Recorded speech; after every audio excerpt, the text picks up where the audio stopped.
Welcome, ladies and gentlemen, to that of the NAISCC Race Car Graveyard Truck Series.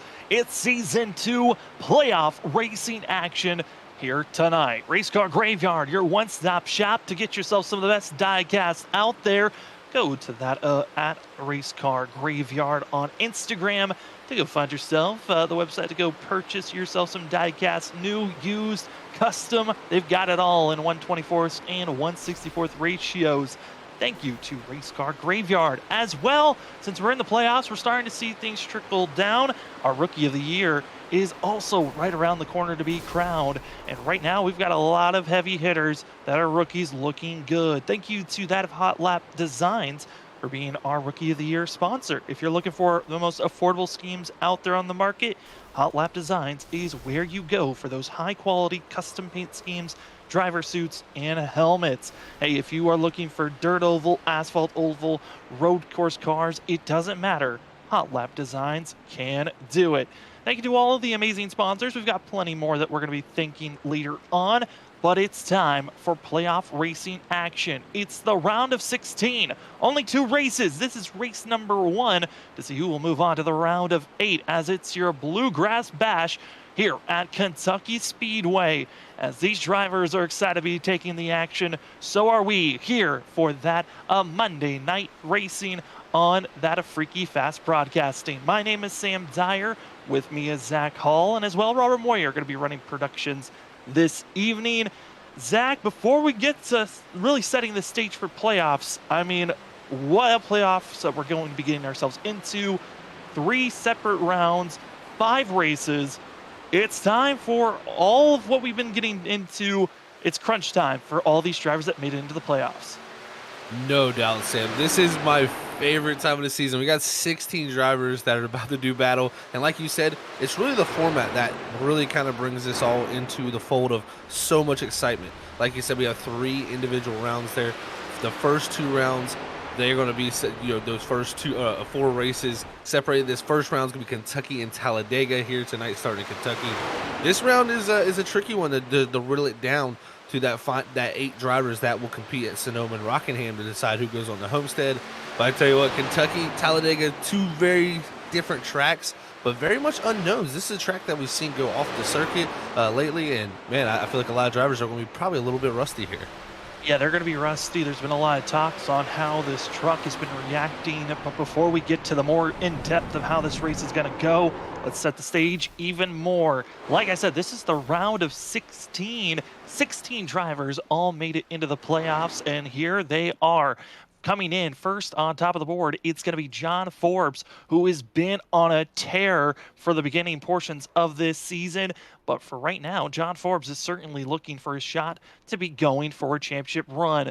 Then in second, Ethan Smith, who's been going for the more consistent route for himself, going to be coming in second place. Trent Jump dominated the first 4 races, had some complications of being touched, wrecked on purpose a couple of times this season. He's looking for a championship run for himself. But the driver, 4th place in points. He's the hottest driver right now after 2 wins in a row. It's Anthony Gaudio, who's looking for his 3rd win and potential chance, if he wins here tonight, to lock himself to the round of 8. Then in 5th place, you got that of Thomas Green, who's been Mr. Aggressive, finally found himself into victory lane here in the later portions of this season. He's going to be trying to get himself into the round of 8, looking like a strong contender. Then we got Eric Kralik in 6th place, another driver who's looking for a win. He's been Mr. Consistent on top of that. Eric Stamp, who's won on strategy tonight, could be a strategy type of a night for that 53 team. We'll see if he can move on. And finishing out your top 8, it's going to be that of Cody Reed, who's had speed, but's been finding himself teeter-tottering on some weak finishes. He's going to need a strong one here tonight if he wants to move on to that next round. Very tough top 8 there, but now our final 8 drivers of that 16 playoff contenders. Up in 9th, a very controversial one, Danny Cochran has that 1 win to his name, has been very fast all season, but had that controversial moment at Las Vegas. We'll have to see what he can carry into the playoffs as he used Richmond to get himself in with that first race back. 10th place there, you're going to have Logan Breakey. Very consistent season for him, 3 top 5s. Look for him to possibly be looking to move himself into that round of 8. Here back in 11th position, though, Isaac Shelley. It's been very up and down, had shown speeds at times, has got caught up in a lot of incidences, is going to be looking to get his playoffs kicked off in the right way here at Kentucky. And then here in 12th, we're going to have 4 drivers tied for that position. You're going to have James Loveland, Dakota Maniz, Martin Morales, Christopher Norris, and Jason Tamer. All 4 of those drivers, I look at drivers that really need to turn their regular season around because they barely got into these playoffs, and they're going to be looking to rebound here to start tonight. One of those drivers I really look at in that list, James Loveland, very good at tire saving. If he can get himself in that round of 8, he could be very much a contender heading off into this final these final few rounds. Man, I tell you, these 16 are very strong, Sam. I can't tell you who's going to make the final 8, but I can tell you what, it's going to be fun to watch here in these next 2 rounds. I mean, if it was a more traditional 2 races for this round, I could really pick and choose. Hey, there's at least 6 of these drivers I feel confident that can move on to the round of 8. But Zach, I mean, it's only 2 races. You touched on it. A unknown here at Kentucky, a racetrack that's not utilized very often. And then the major wild card of Talladega next week, where any one of our 16 drivers, or even a driver that's not even in our playoffs, could win next week and change the whole entire landscape of how the playoffs looks going into that next round. As it's only 2 races, and then our final one at Homestead. These drivers are recognizing it is all go time for these drivers, as tonight it's here at Kentucky. And Zach, I was talking to the drivers, getting their 2 cents on how they were feeling. A lot of them saying it's difficult to make passes because of this aero. I mean, this qualifying might be the most important thing of the night. Yeah, we talk about it a lot. Qualifying is very, very crucial. You know, get that track position, get that clean aero on that nose of these race trucks to be able to make as much downforce to run as fast as you possibly can around this 1.5 mile track. So yeah, qualifying is going to be very, very important as we're halfway through it here already. Cody Reed at 25, he's already showed a lot of speed there with a 30.69. I believe that, yeah, that's the fastest time we've seen all night, even including practice. So great lap there from Cody Reed to start off his playoffs. I think it's going to be very crucial to get out front, but I do think the one place you will be able to see passes is 3 and 4. It will widen out a little bit as the run goes on, and tire wear will be critical there. 1 and 2, though, very much a one groove line track. It's going to be tough to pass down there unless you can get something on the outside of somebody. Also for these drivers, there's a lot of pressure on doing well here just for this first race of 2. I mean, I think that comes without stating that these drivers know you've got to be perfect, as we're in our last minute and 10-15 seconds here of qualifying. John Forbes, Mr. Win It All for the first, middle portion of this season. That 11's looking good. He's going to need to find that speed that he once had, where he won so many races.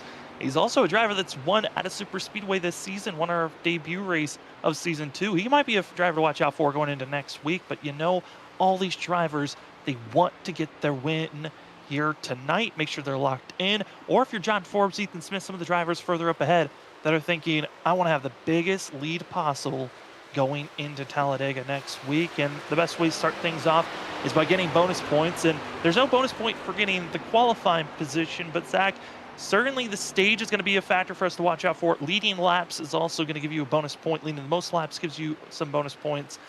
I would imagine we're going to see some very chaotic racing once we get to our stage break at lap 70. Yeah, that lap 70 stage mark is going to be very interesting. Like you said, stage points always critical with these style of rounds. You got 2 races here to make as many points as possible to move yourself through, because there's no guarantee you're going to go out here and win this race. So you have to go out there, get as many stage points as possible to set yourself up to be in that good position heading into Talladega. But lap 70, with that being that stage point tonight, I don't think we're going to be able to make that on fuel. It's going to be right under that usage mark. I think we're only going to be able to probably maybe get 55 to 60. So we're still about 15-10 laps away, I think, from that. But man, we'll see how the strategies play out. But like you said, I think a lot of drivers are going to be strategizing, trying to get as many stage points as possible, because they know what's looming next week. It's the big one. The big one is waiting. Talladega, the true wild card of the playoffs for all these drivers. But as they are getting themselves gridded up, qualifying is over. It's time to look at our Sac City diecast qualifying results.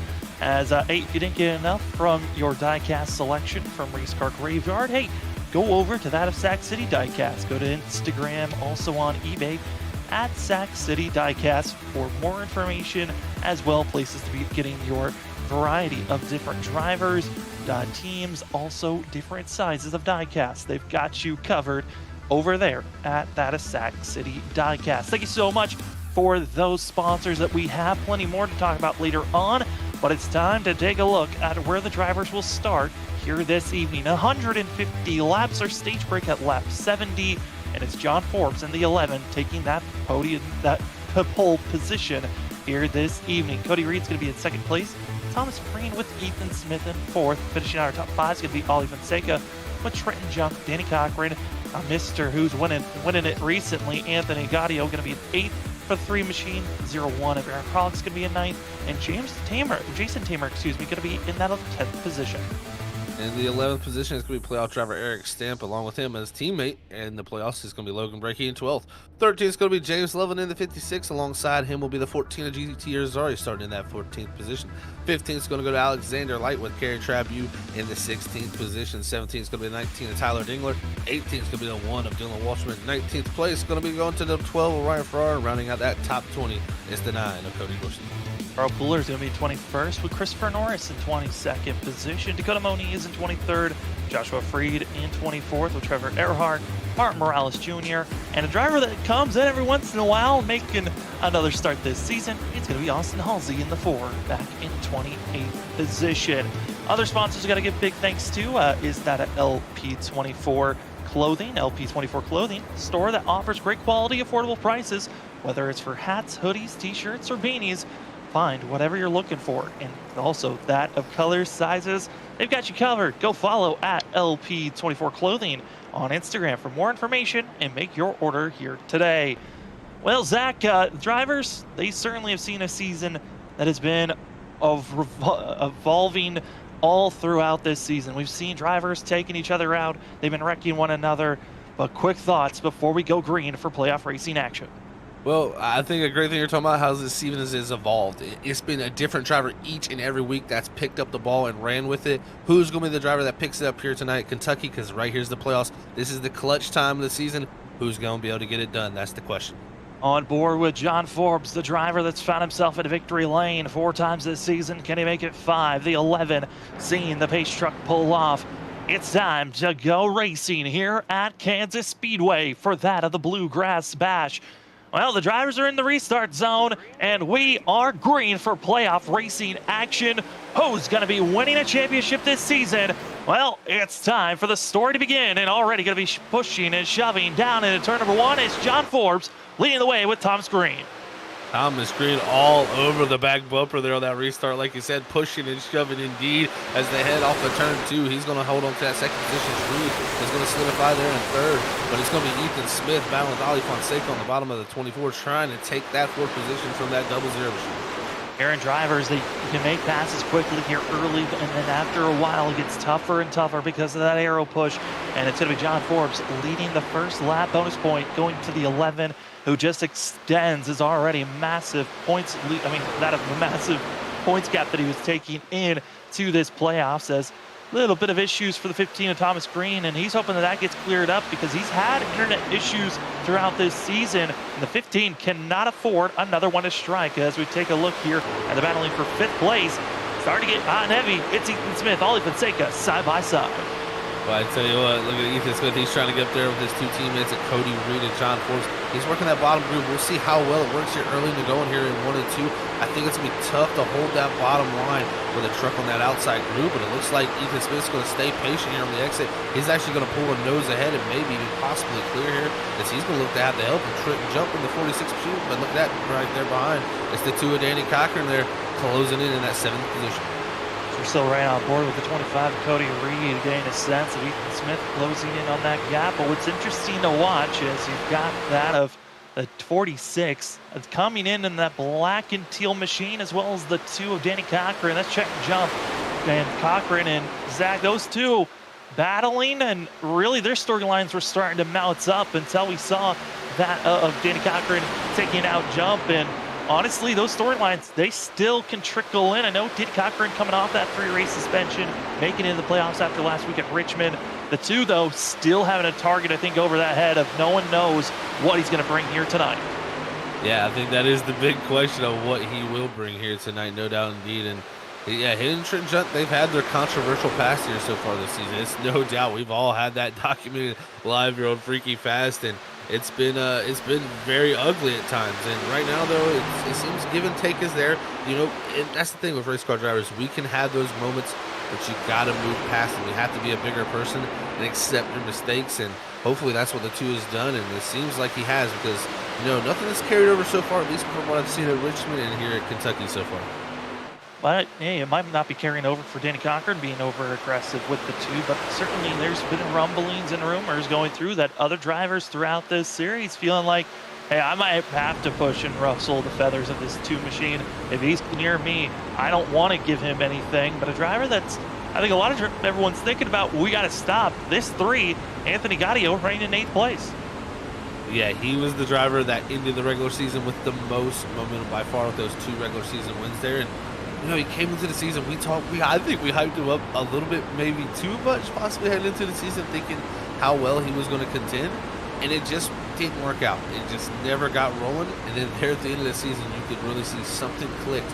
And here tonight already showing, starting off in 8th, he's holding on to still that 8th position ahead of Jason Tamer, but we'll see. He was so strong in those long runs. I think that's going to be where we have to see if that continues the show here for this 3 once we head into the playoffs. I mean, Jason Tamer, like you said, running behind this 3 machine, I think that's the driver I am most intrigued about coming into this playoffs. If we were looking at drivers, if you look at the first half of our regular season, it was Jason Tamer and Thomas Green. Both were very fast, were struggling to find wins or even top 5s for the longest time, as Logan Brakey's going to get extremely low, trying to make some moves for himself. But the 81, I got to say, he's probably in the same realm that I'm thinking about for Thomas Green at moments where he is just a driver on the cusp of some great finishes. And if he can find that momentum, Tamer could be a driver, my dark horse to watch out for this playoffs. No doubt. He's a driver that, he has the really big ups, but the really far downs. It's either a really good run going and something bad happens, or he just has a mediocre night. So we'll have to see if he can just continue those runs. Actually, I think he makes some contact right here in front of this group up ahead of him, as it's going to stack up a little bit now. He got into the back of Gaudio. Luckily, Gaudio saves that. Now it's stacked up with Kralik to the outside. Here comes Brakey. He's going to make it look 3 wide. And that's how it shows momentum loss, and everybody stacks up. Now going to be 2 by 2, 3 rows deep, and it's going to be Logan Brakey, Gaudio. Gaudio's now going to fall in the middle, sucker hole. We're going to go 3 wide once again. Kralik, Gaudio, and Tamer. That's how they go from top to bottom. And the 81, he's going to have the boast looking for some type of help. But Tamer, if I was him, I'd back out of this, but he feels the strength. Gonna be aggressive, but now has to back in the center of the corner, which is gonna clog up that of Loveland, GT Irizarry, and many others that now we're gonna be following suit and losing ground. This pack gonna be losing the draft of our leaders if they continue to stay like this. Yeah, it just shows you when you're side by side how much time is lost as Logan Brakey. He's gotten away from this group here, and is still side by side there. You're going to see Stamp. He's able to get ahead of Tamer as this. Look at this Loveland, Kerry Trabu, and GT Irizarry all battling here. As it just shows one truck loses momentum with that stack up with the 81 and the 3, and all these drivers are on top of each other. But like you said, as they get side by side, they lose this draft up front, as this front pack up here of about 8 drivers are really starting to break away really from 7th on up.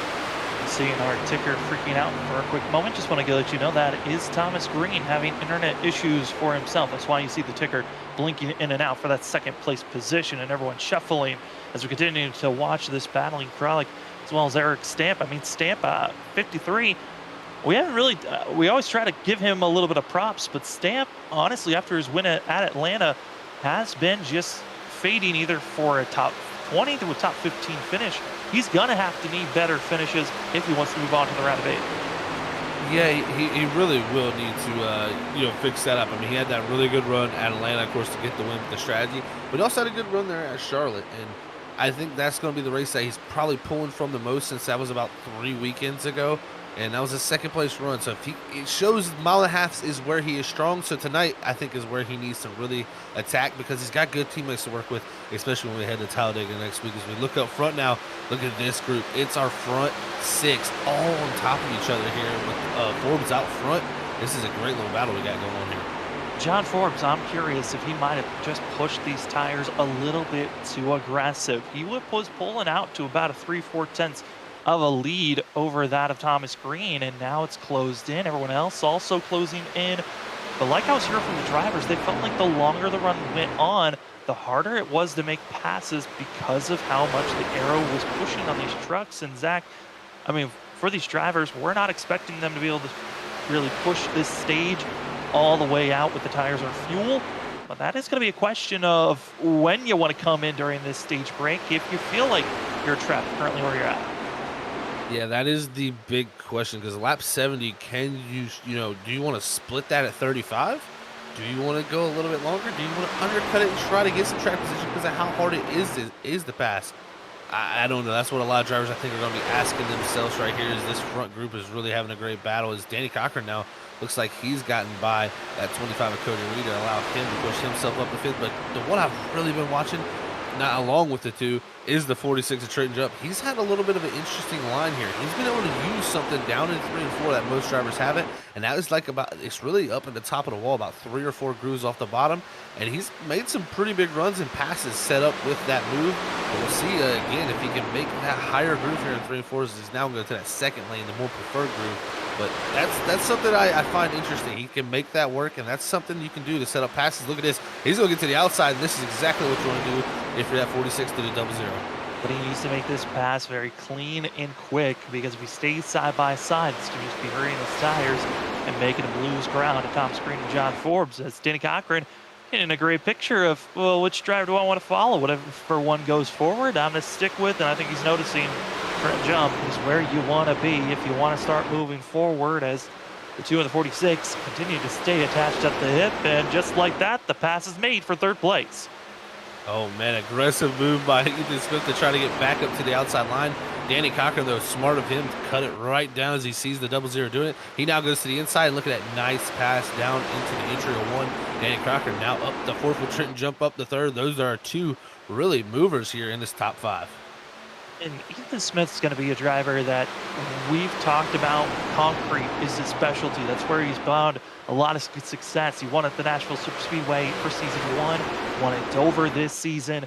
That 00, he's needing a little bit of assistance at those racetracks where drivers have had, some of our top runners have had issues. But Ethan Smith certainly is going to be a driver for us just in the knowledge of how he's ran previously. He's the only driver that has come in and really has looked fast and looking for an opportunity to make it into our final 4 once again, and trying to be a repeat. But it's going to be a lot of work, especially with some of the competition of these rookies that came in here for season 2. No doubt. These guys, these rookies that came in have really been stout, and it's really shown that a lot of new names have been up front. It's been a mixed bag this season. Kind of what I brought up at really the beginning of this race. It's really whoever's took that momentum and ran with it. We've had portions of the season where John Forbes was just lights out dominant, was winning almost every single race. We had parts where Trenton Jump was the guy to beat. We had parts where Danny Cochran was the guy to beat. I mean, it kind of has flowed back and forth throughout the whole season. Thomas Green's had his moments. It's really going to be who picks it up here at this time. We've seen Anthony Gaudio these last 2 weeks. He ran with the momentum. He's starting to actually make him a few spots here, possibly also on the field here too. The field is really kind of closed back in with that group that was bunched up, has now caught up to this front group, and really all the way back to about the 20th position, or 21st position is only 5 seconds. Yeah, it's only 5 seconds back, but man, I want to go back to 17th place on where the driver's running there. That's going to be the 54 of Christopher Norris. I mean, little pictures of how this season's been going. I mean, Christopher Norris, I think I put on my list of drivers that have really been developing and getting faster and faster each week that comes around. Maybe he might not be the most consistent in each track that we go to, but he certainly has been finding his way of staying out of trouble a lot more this season than last season. This 54 making it into the playoffs with Limitless, and really trying to show this banner that he's got a good shot to at least try to make it into the next round. Yeah, he's got a shot. That's the best part about these playoffs. You come into here with a regular season that you might have thought was up and down, but this resets everything. This is your mulligan, they would say, to try to get back into that championship hunt.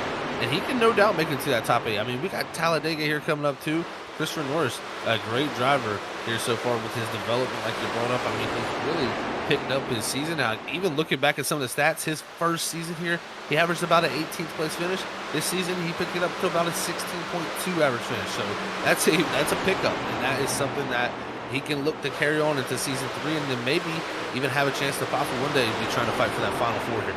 Well, I think what also helps him going into the next round is his best finishes this season have been at these mile-and-a-half courses, and the intermediate courses have really been where the 54 has thrived the most. And I'm also curious, as we are closing into halfway, and what drivers think about coming into pit road. But that aggression, we saw it, in the first 5 laps when we saw Jason Tamer and also Gaudio make contact with one another. Now that we're 24 laps in, Zach, I mean, that aggression, I would imagine, is still there with, like you note on, the field closing in on one another. Yeah, it's kind of accordion effect here as everybody's starting to close in here in this mid-pack. As everybody's really fighting with this dirty air and following each other. It's very tough to pass, and if you can try to get something done, you're going to try to do it. As I did see actually one pass up here. Anthony Gaudio seems like he has finally got by Ali Fonseca for that 7th position, so he's moving forward along with Aaron Kralik behind him trying to make moves. So there's drivers right now making ground right here as these tires start to wear off. This would be the interesting point for me. I really wanted to see, it is that mid portion of the run that is the toughest part to pass, but as some drivers start to struggle, you will start to see them slip back, and a few drivers take advantage of that who are maybe a little bit more courteous to their equipment. Well, the driver that's kind of leading the accordion is going to be that of Ethan Smith. Some other drivers that are making some moves of those that are inside of our top 10. Biggest mover is Danny Cochran up 4 positions, but you got to give credit for Logan Brickey. He's cracked into the top 10 up 2 spots. And this is 29. I mean, Logan Brickey has been such a question mark, I think, for his whole entire team. We saw Eric Stamp get a victory. We've seen Trenton Jump look dominant at times. It's been Logan Brickey that's really been struggling at moments to crack into even the top 15 at times. And other races, he's looking like a contender for a top 5. He is such an inconsistent driver this season. You never know what you're going to get. Yeah, I completely agree with you, Sam. I mean, he's got 3 top 5s to his name this season, so he's shown the chance to get in position multiple times to finish up in this top group. Like you said, it's just been up and down. Can he fix that in the playoffs? I think is going to be the big question. He does have at least Kentucky here in Talladega to start off this season, this round here. I think 2 tracks that he definitely could perform well at.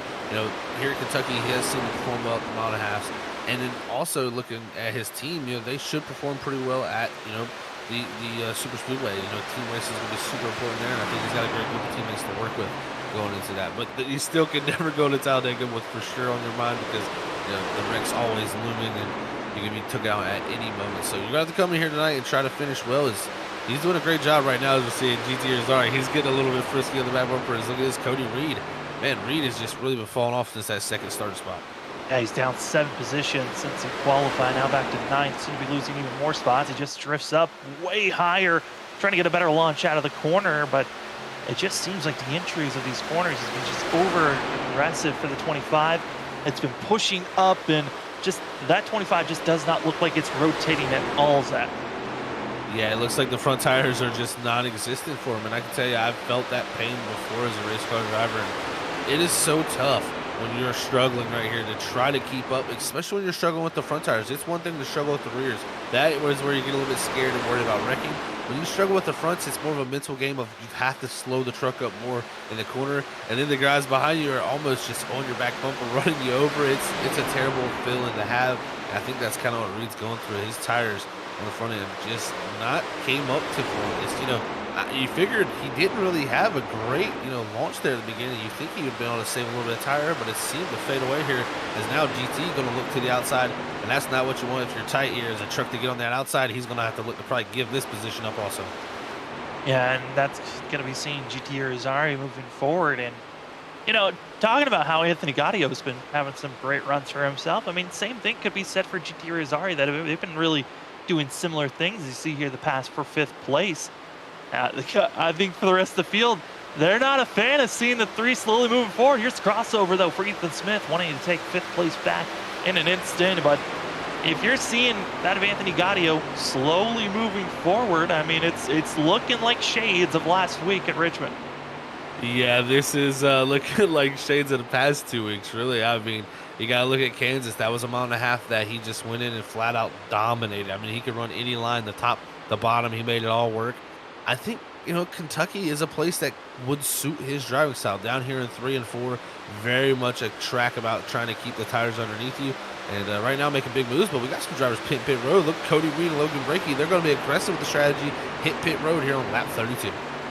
Heard Cody Reed over the radio say he's coming in this time by, and I don't think Logan Brakey was initially thinking about coming in, but because the 25 was slowing up in front of him, he was going to lose too much ground by just backing off to get around the 25. Instead, said, you know what, I'm just going to follow him, come in, and usually we see Logan Brakey come in with his teammates of Eric Stamp and that of Trenton Jump, so I think, if anything, had to play an audible for the 29.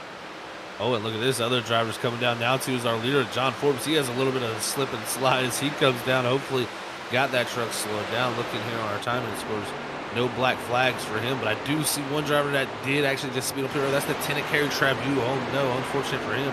So he's having a decent run. Yeah, Trabu was up in that top 12, almost top 10 window, was really moving forward quickly with getting a black flag. That is going to be a 40-second hold, meaning that for Trabu, he's most likely going to go a lap or two down. With the rest of the field coming into pit road, coming in, it's going to be Trenton Jump as well as that of Thomas Green ahead of the 46. Here comes plenty others, and Zach, I mean, if anything, we just have to keep our eyes on that black flag on their telemetry and see if anyone else gets caught speeding on entry. Yeah, this entry to pit road is very, very tough too. That 3 and 4 corner it's kind of a flat corner, especially down there on the bottom, but the transition to the banking is still very, very treacherous. And I think we've seen a few guys have a few issues getting these trucks slowed down with these older tires, but luckily looks like only driver so far to have had a penalty is Kerry Trabu. Is now looks like Fonseca from the third spot. He's going to come down, but Danny Cochran, Anthony Gaudio stretching a little bit farther. These two started 7th and 8th, now 1-2 here. They possibly look like two of the strongest trucks also. They've really been able to make moves here throughout the race. They really have, as it's going to be Earl Cooler and that of Mark Morales Jr. into the pit road. Mark Morales Jr. as well, that 91. He's not looking very fast here tonight, Zach, and that is not a good sign for the 91. He's got to finish inside of the top 15, if not top 10. He's been hovering around 20th to 23rd. Not good for the 91. If anything, he's going to have to put all of his eggs in one basket at Talladega next week, which you don't want to bank on Talladega as a race. No, sir, you do not. That is the last thing you want to do. You have to think about Talladega being your only shot to get in. Nothing's guaranteed there for sure. So we'll see what Morales can do tonight. It's still a long way to go in this race. Drivers can be caught up in incidents. We've been clean so far, no yellows, and we're looking probably to stay green here, most likely to the end of the stage here. Gaudio going to hit pit road. That's a very wide entry.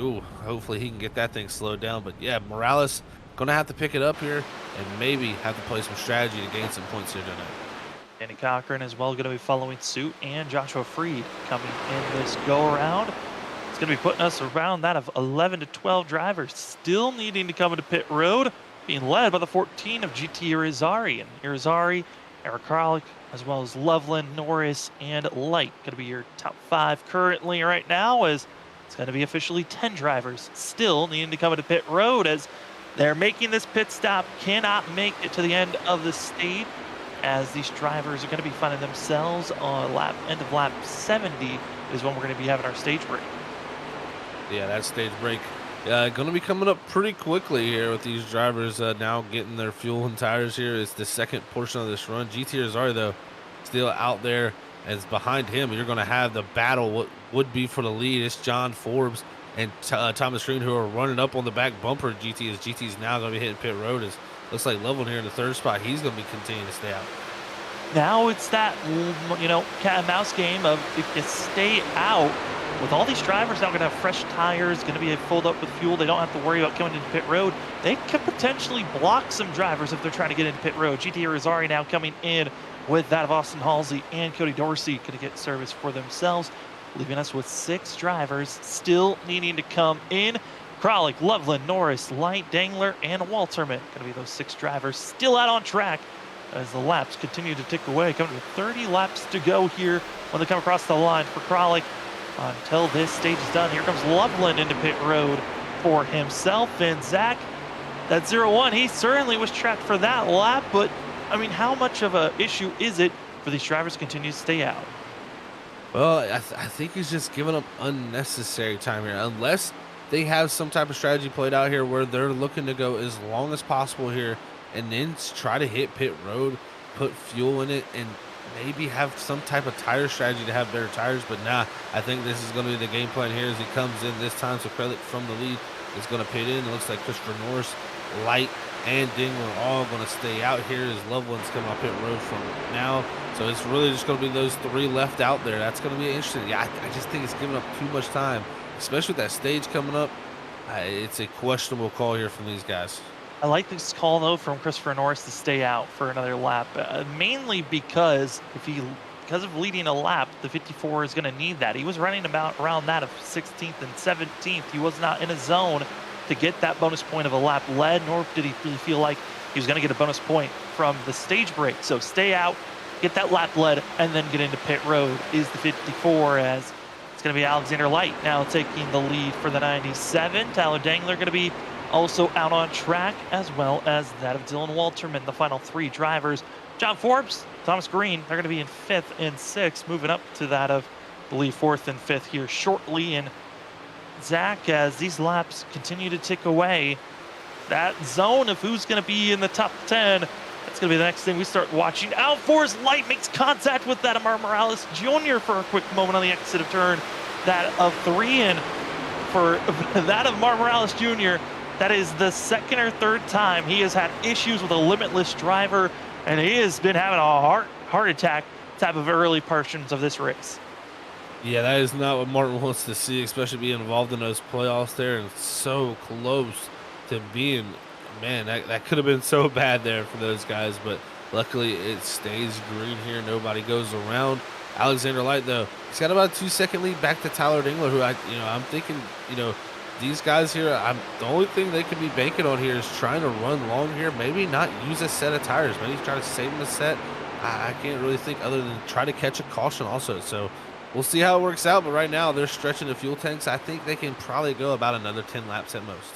I think stretching the fuel tank and waiting for a caution might be the only strategy at this point, as for our leaders right now of Alexander Light, comparatively times of the 97 to that of John Forbes, that was one of the first drivers coming to pit road, as they're going to be splitting the 97. Our leader with some lap traffic, drivers trying to get back on a lead lap. I mean, at this point, you're no longer leading or putting a lot of these drivers a lap down. I mean, you're now just staying out just to stay out for your reasons. Dylan Walterman now hitting pit road. I see him dropping down our ticker. But, I mean, Zach, there's not much to gain, it seems like, for Light here. Yes, you might be saving a set of tires, but, I mean, we haven't seen any of these drivers really driving too recklessly to bring out a yellow. Yeah, I think everybody's been very, very safe tonight. It's the playoffs, so I think drivers are really on their P's and Q's, trying to really make sure they don't make mistakes, and it's shown so far. And you never want to be the guy that's outside of the playoffs that has an effect on the playoffs. So I think even guys that are outside the playoffs, they know what is on the line for a lot of these drivers, and they're not willing to risk ruining that for someone here, especially in the first race. A couple races in, we might see those drivers get a little fed up with these playoff drivers, taking advantage of them. But here tonight, I think everybody's got that on their mind, saying, we'll just back it down just a little bit here. But I tell you what, Light and Dingler, they're going to stretch it far. And the question is, how long before Forbes and Thomas Green and them catch up, really? I mean, they're only about 13 to 12 seconds back now. It's quickly closing that in. I think really Light's going to have to hit pit road before they catch, but still, they'll be looking to be almost a couple laps down if they do have to actually end up hitting pit road. A second and a half difference, I think it's the lap times. It's closing in and starting to see that plateau here probably in the next 5 to 10 laps. But by the time that they catch up, could be an opportunity as you see Alexander Light coming to pit road. A little bit of a checkup by the 11, who did get into the outside wall. John Forbes losing ground. Thomas Green to what could be the proverbial lead of this race, but damage on that left side. I mean, excuse me, right side of the 11. You see it there on screen. That is a lot of damage for John Forbes. Man, that is a lot of damage. That is going to hurt that race truck a lot, not only on the straights, but it's going to hurt the downforce here in the corners, leading to a little bit worse tire wear. You can see he's pushing much wider on the exit than that 15 up ahead of him. He's going to be looking to probably making to the stage and looking possibly to hang on the second here. He can't look too far behind because Trenton Jump is definitely pretty quick right there behind him and a couple tenths quicker a lap. So we'll see if Jump can get that done. But you also got a group of drivers there: Ethan Smith, Cody Reed, Logan Brakey, Ollie Fonseca. They got Danny Cochran and them closing down, who really had the freshest tires of this group. Yeah, freshest tires. He's staying out an extra about 5 laps compared to the drivers in front of him. And Cody Reed, who is already dealing with some tire wear issues, he's going to be obviously losing ground. As you see here, the battling of Ollie Fonseca trying to get by Logan Brakey, Danny Cochran trying to get by Cody Reed. Reed almost brushing into the outside wall on the exit of 2. I think we're starting to see that also, Zach, of drivers with fresh rubber again, a little too excited on the exit of these corners. Yeah, it's very easy here. I tell you, 1 and 2 is an interesting corner here because it's so one groove, and it's not a very wide corner. The way they took the apron and made it much wider took a lot of the width of the track away, and you really feel like when you're down there, you're good to push that car up, but very late on the exit will this thing get tight, and that's what I'm seeing from a lot of these guys struggling tonight off of turn 2. So, and especially in that dirty air, it seems to be a case of that. But Gregory here looking to hold on to what he can do here as Danny Cochran's pulling away, trying to drive his way up to Ethan Smith and get as many points here for these playoffs, because I tell you what, these points, we've seen how crucial they can be. As we look to Anthony Gaudio, GT Rosari, some of the drivers that stayed out really the longest here. Yeah, and that's going to be Eric Stamp losing ground as we run on board with GT Rosari. And Rosari in that 10th place position, the last bonus point, but he's not in the playoffs. So stealing a point away. Trevor Earhart also going to be trying to defend over that of going to be Eric Stamp, Tamer. They're both going to be trapped currently, as they're also going to have the lap driver of that of Dylan Walterman losing in on these drivers. But GT Rosari, as well as Ollie Fonseca, taking away at least a couple of bonus points from these playoff drivers. And that's the one factor I think that everyone has zero control over, is if you've got these non-playoff drivers running well, you can be losing on some crucial points for yourself. As the pass for second is done, John Forbes, who was looking good to dominate and win this race, one contact with the outside wall. And Zach, now John Forbes is just floundering at this point. Yeah, you can see how much it's really affected him. He is right now bleeding in the water, and he is dropping back right here, and he's going to have some drivers that are going to be hungry to get some points. They saw that 17-point lead he came in with here tonight entering the playoffs, and they're saying we want to close that down, and this is their chance to do it. But I tell you what, that driver up front, Thomas Green, look out for him, man. I tell you, we talked about him all season, how it took him so long to finally break through after showing so much speed. If he comes out here, wins this stage, wins this race tonight, that would be some type of statement that allow him to head off into that round of 2 there at Rockingham and Sonoma, 2 places that we know are going to be super, super tough racetracks and have plenty of preparation, because those are tracks I think you really are going to need to prep for. That Sonoma race is going to be both are. I just looked at the whole entire playoff scenario. I think only Kentucky and Homestead were the only tracks that I was like, well, we might see a little bit of normalcy from both of those tracks, but that's 2 out of the 5 races of the playoffs. You have 3 races where you really don't know what you're gonna get. You got the wild card. You finish out the round of 16 next week at Talladega to figure out who's being cut off, who's done with the playoff run, and then you go into that of the round of 8, Sonoma, Rockingham.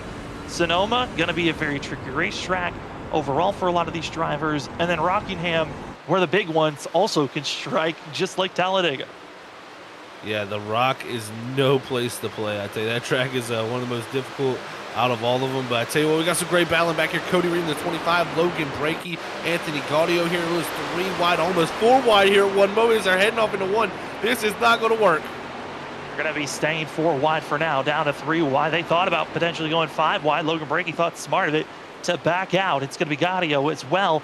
And what's not helping them is they've got Dylan Walterman, who's going to be a lap car. That's kind of frustrating everyone here, but this group, it's 7th, 8th, 9th, 10th, all in this pack, and now they're going to be sorting things out at the current moment, but for how long? Cody Reed now going to be pushed up, and oh no, GT Rosari, Gaudio gets that clobbering wall, and he looks just like John Forbes, and that momentum is gone for the 3. Oh no, that is unfortunate for Gaudio. Had such a good run going on this first stage of the night. Now going to have major damage, and we've seen how much it's affect John Forbes And right now, he is in the clutches of Logan Brickey. Brickey ducks it down low and now going to be trying to make the pass as this battling's going on. Update on John Forbes. He went from the lead. Now he's back to 5th place. Continues to lose ground. But we keep our eyes here because these drivers, it's all points. Trevor Earhart now is going to have that 10th place position. Cody Reed could be missing out on bonus points. And that would be a big story there for him. He came in these playoffs, well off in the points there in his positioning. But, man, he has got to get some stage points. That would really help him heading off into Talladega next week. Right now, he would be losing out to majority of that field that's behind him in those playoff standings. And Talladega is a place that you don't want to be looking for points here. As actually has a little bit of an issue there with his network. But now we stay side by side there. Gaudio just hanging on with that right side damage. This could be Reed's chance, though, with Gaudio having that damage. Well, here's the thing with Cody Reed. He's actually going to be coming in as that bubble driver, 8th in points. He needs every point possible because all the drivers that are behind him are having good runs. Danny Cochran ahead of this 25, as well as Logan Brickey is ahead. They're trying to get their bonus points here at the stage, which with those stage bonus points that they're going to be grabbing, Danny Cochran would be bumping out this 25 machine. That would be so tragic to see, especially after the season he's had. Was majority of this season up in the top 3 in points. Just didn't generate enough points there to help him in these playoff standings to start off. But he's going to have a battle on his hands. He's got the 3, the hottest driver in the series on his inside, trying to hold on for this final point. Both of these drivers battling for every bit of they can. And I tell you what, Gaudio, though, he needs these points also. He wasn't too far ahead in the standings. Also about 20 points back from John Forbes. He needs everything he can get in this 3 machine. Well, thank you for joining us. Monday night racing action for that of the NAISCC Race Car Graveyard Truck Series playoff racing action. The first race of the playoffs for the round of 16 here on Freaky Fast Broadcasting. My name's Sam Dyer. With me is Zach Hall, Robert Moyer's Running Productions. And these drivers right now on track. We're watching out as the stage break is right around the corner at the end of lap 70. Only the top 10 get those bonus points. And right now, we're starting to see the shuffling, the battling, and John Forbes going in the wrong direction. Yeah, John Forbes, you can see how much that damage has hurt him. This won't be for position since this is Dylan Walterman, a lap down driver back in the 25th position. Walterman pitted very, very late in that stage, so he's got much fresher tires. But Forbes, nonetheless, here holding on to his 5th position. It's not too far, though, back to GT Irizarry. And Irizarry, as fast as he's closing in, he will most likely be able to take this position from the 11, and it's not being helped by that one who's now making the pass. But that 14, he's looking very quick. He could be the driver, the one driver outside these playoffs that could spoil this this winning group up here. He's shown a lot of speed here tonight in Kentucky. Well, I'm also looking out for the fact that also that Ollie Fonseca is going to be just on the back bumper of 14, so there's still a lot of points that can be pushed out for John Forbes. Ollie Fonseca, not even a playoff driver, just losing positions on points that you could be grabbing for the 11 again. Before he got into the wall and got this damage, he was leading this race and was ahead of Thomas Green. Got into the wall trying to defend over Thomas Green about 15 laps ago, and it has been just a snowball effect. Hoping once we get our stage break caution that's going to be able to be enough time for John Forbes to get some damage repair and be at least raceable, because right now he's not. There we go for position. GT Irizarry to the inside and going to be able to make this pass easily out of the corner. Yeah, you can just see the difference in the tires there between that group, and that damage even also hampering that 11. This 14, though, he's moving very quick. He now drives himself up into the top 5. Could he be a factor at the end of this race? Has really driven himself up from that 14th position. It's been very, very impressive, and not even too far behind him. Trevor Earhart, another driver behind a non-playoff driver, Ollie Fonseca and Trevor Earhart. They're back here in 7th and 8th. Trevor Earhart, though, he's driven from 25th up here to 8th. Yeah, Trevor Earhart, not even a driver that thought about qualifying, started in the back half of the field in 25th position, almost last of all the drivers, and he's done a great job. Biggest mover up 17 positions, second biggest mover, GT Irizarry, and both have done a great job. Strategies have worked out for the both of them, and I also got to give credit. I mean, not a factor that we threw out, but at least keeping their trucks clean, that's giving them the speed to be moving up through this field. Yeah, if you can keep that right side clean, it's going to be a big factor heading into the rest of this race, especially with as many drivers we've seen getting that outside wall. Any cleaner truck you can have than a driver ahead of you is going to really help your case for the rest of this race. But Fonseca doing a good job here to defend this 41 who's really been moving his way through the field. the driver that I'm really watching there in these last couple laps of this stage, it's going to be up there in that third spot. Danny Cochran here, really closing the gap down here in the Trenton jump. Does he have enough time? I don't know if it will be enough for him to get the pass done, but I think he'll be pretty close to that 46 once the stage comes to a close. As the stage is ticking away, Zach, want to give an update for that 10th place battle. We thought it was between that of Anthony Gaudio and Cody Reed. Take that away. It's James Loveland now cracking into the top 10, pushing back both of those drivers. And Eric Stamp also going to be trying to make the pass over Reed and Gaudio, but he's running out of time here as we're coming up to 2 laps to go here left here at stage break, stage 1 for these drivers, as that will be your North Star Designs stage break here in just 2 laps. Yeah, this has been a very interesting stage, too. Like you said, they're in that 10th position. It's going to be Loveland. But if I look all the way back to 16th with Martin Morales, every driver from that position on, those are all playoff drivers there from 10th all the way back to 16th, and they need these points. It just doesn't seem like this stage is going to work out for them. Loveland played the long game. He's going to get that final point. It looks like Breaky's going to take it home in 9th here as they looking to come to the white flag over this stage. Driver that did a great job here this evening so far is Thomas Green, keeping that nose out of trouble. As we see the 15 here, though, got to give credit to Trent Jump. He has been closing in on that gap. It was at one moment 1.3 seconds was the difference between first and second. It's been cut in half. Now only 6 tenths as we're on technically the white flag of our stage here for these drivers. Thomas Green looking good to maximize those points, and for a driver 5th in points, this is going to be great, pushing him technically what would be first in the overall point standings at this moment in time, as the 15 comes across the line here for that of the blue grass bash at that of Kentucky Speedway. We wait for the whole entire top 10 to come across the line. Loveland does so, and now the yellow flag waves. Stage break is here for your North Star Design stage break. Graphic designs, logos, websites, and more. You can go find samples and more at North Star Designs. Check them out on Instagram, or you can go at TWNORSE. That's TW Norse on Twitter and Twitch. Whatever you need, stand out. Remember, look to the stars. North Star Designs. Well, Zach, you can do the rundown of our top 10. The drivers that are getting those bonus points. Yeah, you're going to have the course Thomas Green getting that win, but it's going to be Trenton Jump there in the 2nd position. Danny Cochran in 3rd. 4th going to go to Ethan Smith. All 4 of those drivers playoff guys. But these next 3 non-playoff contenders, it's going to be GT 5th. Ali Fonseca 6th. Trevor Earhart in 7th, and our playoff driver there. And points leader, John Forbes at 8th. Tonight it's going to be Logan Brickey and James Loveland. So it's going to be 7 playoff guys getting stage points there. Well, we still got a lot more racing to go. When we come back, it's the second half here at Kentucky for that of the Bluegrass Bash. We'll be back in just a few here on Freaky Fast Broadcasting.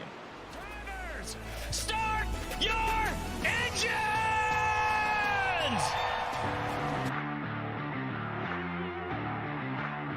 4, 3, 2, 1, green screen.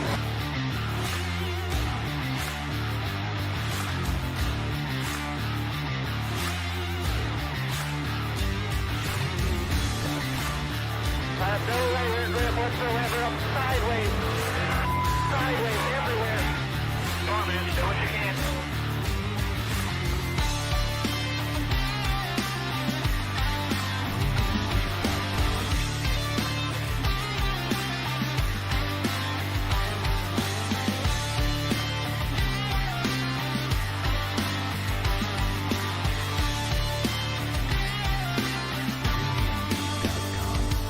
The vibration in this car is the worst vibration that I've ever had, and the shifter's broken again.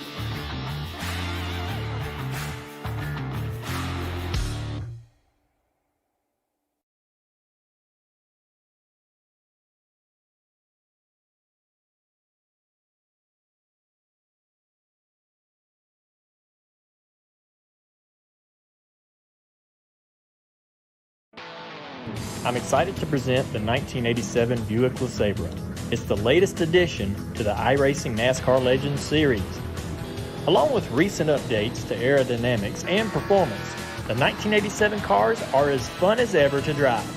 From Daytona to Martinsville, you can experience what it's like to be behind the wheel of one of these legendary rides. See you on the track.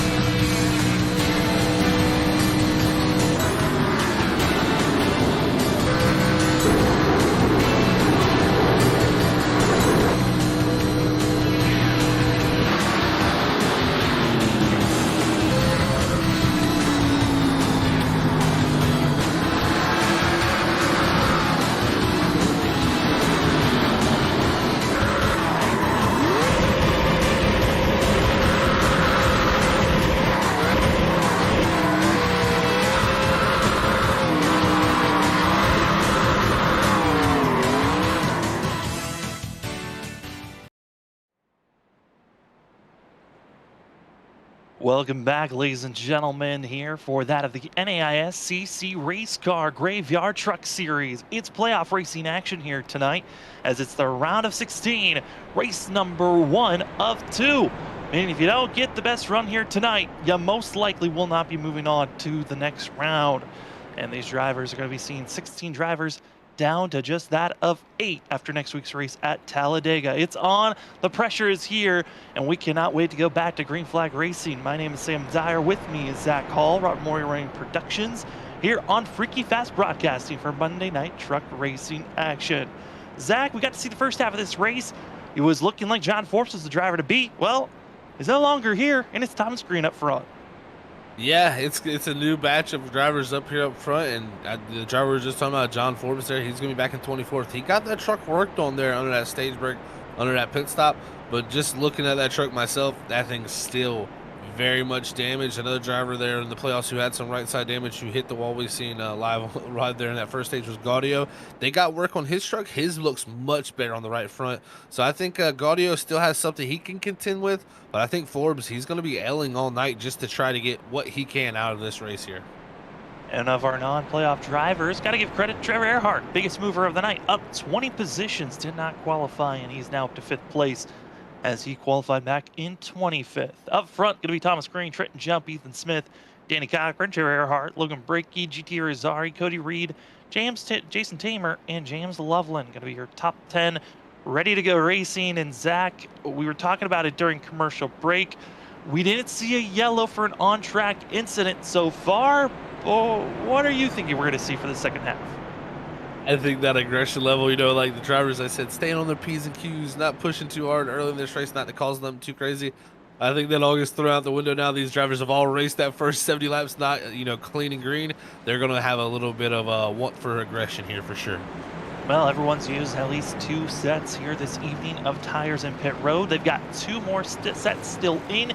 We're expecting, if we stay green, just 1 more pit stop to see how tonight's race goes. Pace truck is off. It's time to go racing here at Kentucky Speedway. It's the Blue Grass Bash, and we're green. Thomas Green, he's gone as well. Yeah, great launch there from the 15 machine, but it's going to be side by side for the second spot. That's going to be Ethan Smith there, battling with Trenton Jump. Jump looks like he's going to be able to hold station here, but it's going to be Danny Cochran now, trying to use that bottom lane to his advantage here on these early tires. Remember, we talked about how hard it is to pass, and I think here early in the going, you're showing here you want to be on the bottom here to take off and get everything done on the new tires. Danny Cochran, great passes. I think Trent Jump there, smart move from him. He lifts less than 2 in. Did he just keep our camera up front as these drivers are getting in line? But Ryan Ferraro at turn number 2 got loose, had issues with the battle for the lead. Here we go. It's Thomas Green, Ethan Smith, and Zach, we've seen these two duel it out before. Here we go again for round number 2. Yeah, we've definitely seen this group battle before. Thomas Green really against Ethan Smith's whole team. That group has really battled hard all season long, including the 2 and the 46. So we got some feisty cats up here up front, and we're about to see who can duel it out here the hardest. As Smith, had a little bit of a tougher run there in that stage, dropped back a few spots. He's looking to hold on, though, and try to get some clean air here. Maybe he thinks that's the way to go here, as he's battling as hard as possible here to try to get position on this 15, but Green holding station. I was in the 15, doing a great job just holding his line and keeping himself in front, utilizing that outer lane and the momentum to keep that position. But now you've got Danny Cochran, seen Ethan Smith trying that inside lane, didn't work out for himself there. But this too, you could just sense it. He's pounding and pressuring, and he wants to make the move. The question is, where does he even want to place that number 2 machine if he wants to go for the pass? Yeah, it's going to be the question of how he wants to do it here, as he's all over the back bumper. I think the way to go right here, we've seen the bottom was good here early in the going here on the new tires. We'll see. That's what he elects to do here down at 3 and 4. This is going to be a tough spot, though, here to hold it right on that groove. Danny Cochran, though, fighting strong. And I tell you, his strong suit has been the 1.5 miles this season, and it's showing again here as he's fighting for a top 3 position.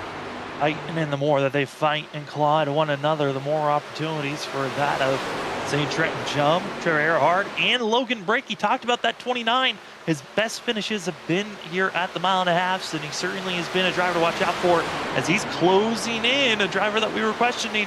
Could he find that consistency? He's up to 6 now. He is definitely finding some consistency in this race indeed as he's worked his way up here. And this is exactly what Breaky needs. He needs that confidence to help travel his way into these rest of these rounds. If he can get a good, confident first round, make it to that round of 8, don't count this guy out going into the next round. He could possibly be one of the underdogs looking to move himself into that Final Four to compete for a championship at Homestead. Breaky, though, having a tremendous race. Looking to the inside here on Earhart, but Earhart also been super fast this race. This group has a bunch of quick ones, and I tell you what, also behind them, we got GT Rosario in 7th. As this run goes on, it's going to be interesting to see who has what for each other. We want to give updates of those drivers, John Forbes and that of Anthony Gaudio. John Forbes in 8th place.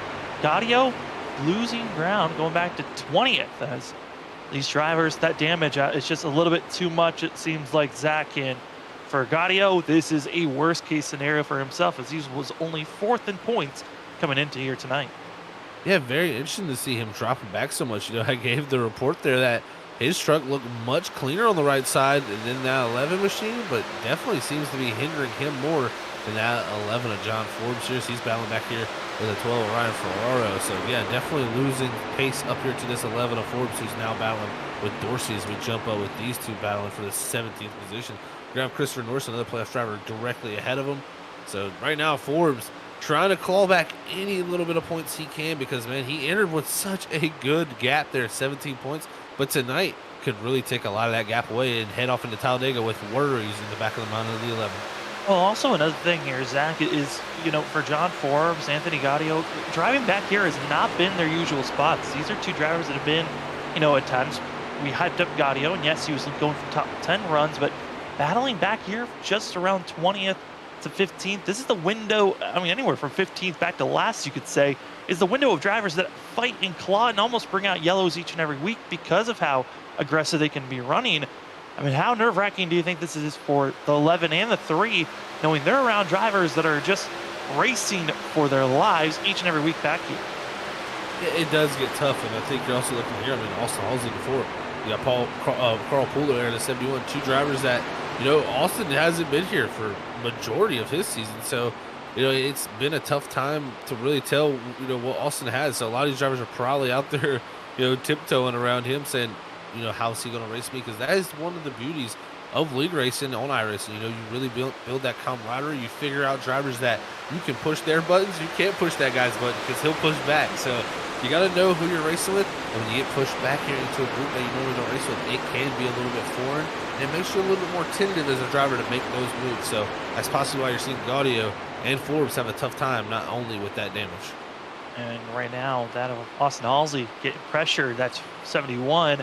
Carl Pooler wants to say, I'm going to be solidifying that 14th position, trying to get by the Diva machine of Austin Halsey. And Halsey keeping it close, keeping that pinch, not allowing the 71 to really get up through the corner. And that aggression and, battling format for these two, the more they battle like this is great for John Forbes because the more he closes in on more positions that he could salvage from. No doubt. Yeah, we've seen how hard it is to race side by side. And look at that Pooler up into the apron and almost shoots him up the racetrack into Halsey. As Halsey was definitely trying to hold that 71 off. This is a great battle here for this 14th position. They've also got to look up ahead of them. You got Martin Morales Jr. We talked about how tough a race he was having there in that stage there. Needed to really make up some spots. But right now, he's up to 13th. This could be good points for that 91 if he's to continue to claw his way forward. Yeah, and for that of Martin Morales Jr., he needs every point possible. But the big thing that's hurting him is he's part of that, 5-car pack that was 5 trucks, that all came into the night tie. That of Bean Loveland, as well as Dakota Moniz, Martin himself, Christopher Norris, and Jason Tamer.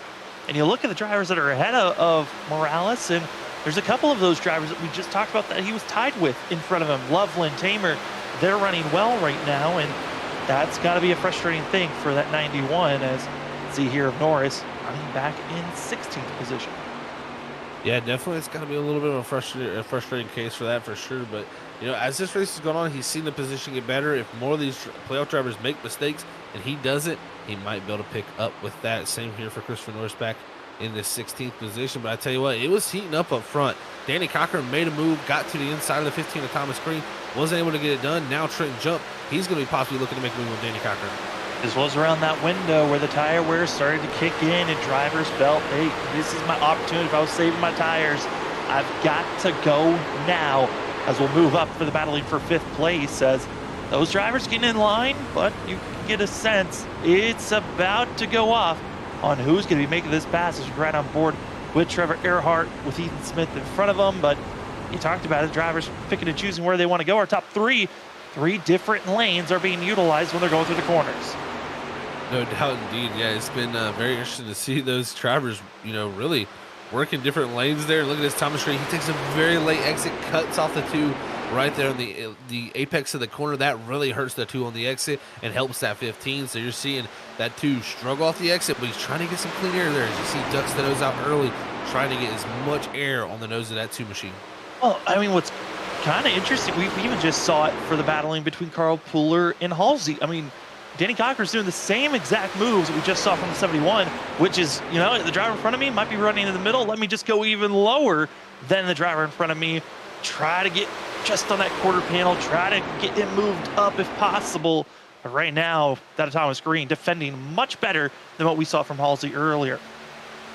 Yeah, no doubt indeed. And this is a really interesting little case of how you race each other with dirty air. When we didn't have this dirty on our racing, you'd follow the driver really wherever you wanted to go. But when they brought that factor in, it changed everything. You had to change your line. Danny Cochran can't sit there and take that wide arcing line like the 15 can. If he did that, it's just going to roast the tires. He's not going to have any downforce on that nose. And that's why you see the 15 really doing that line. He wants to cut across the late exit and make sure Cochran cannot get that run off the corner to make that inside move heading off in the corner. Cochran's really just trying to find anything he can here for grip. But I tell you what, it's so tough to do when you got somebody like Thomas Green taking away your line on that late exit.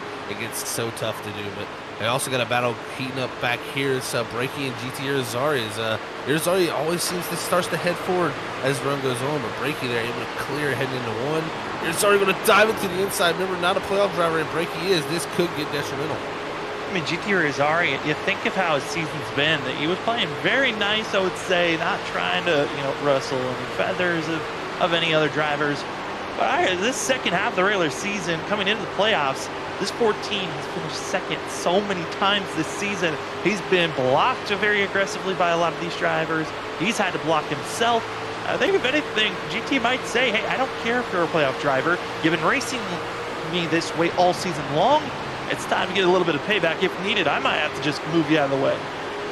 Yeah, you can see the difference in the speed. I mean, you're surprised to see how much he can run up on the back bumper of Breaky there and not get tight on the center or the exit. That just tells me how much stronger this 14 machine is right now than this 29. He really is going to want to get this move done so he can move forward. And this is going to be the place he's got to set up. He has to get a run out of 4 here to get to that inside or that outside heading off into 1 and 2.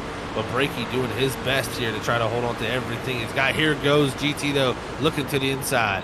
Finally gets the opening and able to get by. And, whenever you see a driver that's, trying to defend the best that they can, I've covered Logan Breaky in many of other leagues and series, and I would say Logan Breaky's one of the harder drivers. We got, our tier list of drivers that are extremely hard to get by. Logan Breaky's one of those drivers that makes it hard, difficult, and makes you work on those tires.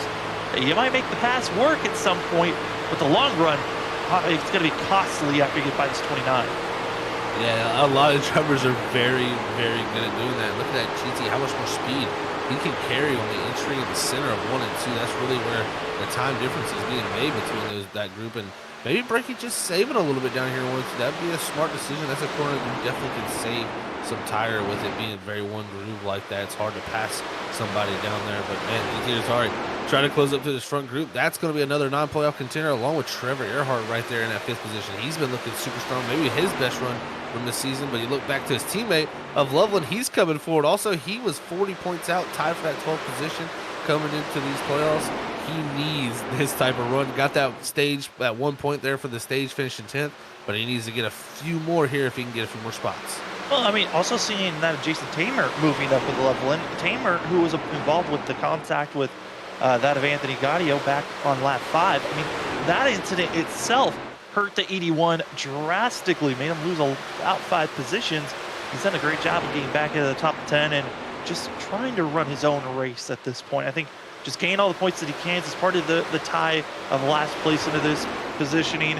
With the amount of drivers that are non-playoffs and even some of the drivers that are having some off nights, this is going to help Tamer going into next week. Same for Loveland.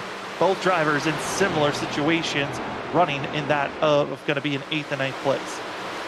That is a great point about Tamer there. I mean, he's really kind of quietly drove his way up here too. So Loveland going to look to the inside here on the front stretch. And Tamer going to try to defend this position. This is very key for both of these drivers. They know that they're both playoff contenders. They can see the yellow banners on their truck, and they got a playoff contender right ahead of them. So you want to get everything you can here when you see those yellow banners, especially if you got one of them on the truck. Is Loveland going to have the advantage here heading off into 3 and 4? I think he might have it here, but that's going to be a little bit of contact on entry, and luckily going to get that pass done. But here comes the 81, the exit kid. He tried to make something happen, but I think Loveland might have the deal done here. We talked about GT's struggles of getting in contact and having, feeling like his races have been thrown away. Same thing could be said for that of Tamer, as GT has finally caught up to this lead pack. Zach, you talked about how much faster he's been on the entry and center of turn 1 and 2. He's there. He's now on the back tail bumper of this train, and it's go time for the 14. Yeah, I think he saved a little something. When we took off on that first beginning of the run, he dropped back just a little bit back there instead of held station, kind of rode, let all these drivers play out in front of him. And that is a common theme I've seen with this guy before. He loves to go for the long haul, and he's always good at that. And look at this speed difference there, driving straight to the bottom, and he can get right to the inside of double zero and hold that truck down there. That's another thing, and keep the speed. Look at this here, going to maybe try to pull the side drive, but has to dip back in behind. But now going to look to the inside down here into 3 and 4. GT Azari looking very, very strong here in this 14. Also, Trevor Earhart, he's gotten by trying to jump up ahead. He's having the best run of his season here in this 41 machine, other than that heartbreak there at Bristol. And this is one of those races where if you're a playoff driver, you want to win, because if you get a win, you're locked into the next round. If we see Earhart or GT or Azari win here tonight, that takes an auto lock-in away, and that's going to put John Forbes, Ethan Smith, that of Green and Danny Cochran, drivers that have been having decent runs. For that of Forbes, it was earlier, but drivers that are having good runs right now, that could just see their hopes of making the next round into the fate of Talladega next week. And that is a place you don't want to have that fate, no doubt indeed. So, yeah, let's see how they play this year. I think Thomas Green, Danny Cochran, everybody up here, including Ethan Smith and Trent Jump, they're going to be trying everything in their power to try to get this win, but they can't risk too much. They know what position-wise they come in here tonight. All four of these drivers are in pretty good spots entering tonight. Points-wise, they weren't John Forbes, of course, with that giant lead, but they definitely were in that top 8 group. So they really had Danny Cochran there entered tonight. So he's going to need a little bit more than this group, but still entered in a good position nonetheless. But man, Trevor Earhart having the race of his season. We know at Bristol he had the heartbreak, leading there late, spun out. That really took away his playoff chances. He's only had one top 10 all season long, and it was at Daytona to start it all off. I mean, that is got to be a heartbreaker for him. I mean, he's such a good driver, but just hasn't been able to show it this season. Yeah, he really hasn't. And Thomas Green, saw it on the backstretch. He disappeared, and this is again when things get frisky. If you look at the pattern for Thomas Green, when each week he's had internet issues at some point. But if he's having issues in the middle of the race, that's usually when we know he should be all right to make it. But he was having issues at the beginning of the race, and now in this of the final stints of this course, we're coming up to our final pit stop of the night here shortly, as these drivers expect to come in the next anywhere from 6 to 10 laps. But if Thomas Green starts to have more issues with 30, 20 laps to go, and he starts to blink in and out, Zach, I'm nervous for Thomas Green. He could be seeing just the snuffed out distance just because his internet gives out on him. Yeah, that would be a heartbreaker, man. We've seen it happen this season. I mean, it's definitely been a case where he has lagged out before and disconnected. So don't want to see that happen for our points, or not, our points leader, but our race leader here, because he is having one heck of a race. He really hasn't gave up that lead since he's got it from John Forbes once he got in the wall. And Thomas Green looking to get that win, but he can't look too far behind. That 41 Trevor Earhart, he's driven through all these guys from 25th He is, I tell you what, going to be one tough cookie here to end this race. If he can just keep hitting the marks he's done, this 41 is going to be a contender for this win. I mean, gotta say, I mean, I think Earhart's been the faster driver these past, I would say, 5 to 10 laps. He's just been flying through this field, doing such a great job. You gotta remember, he is the highest runner of the drivers that did not qualify. Qualified all the way back in 25th, where it was his I rating that placed him in that position. And now up 23 spots to second place.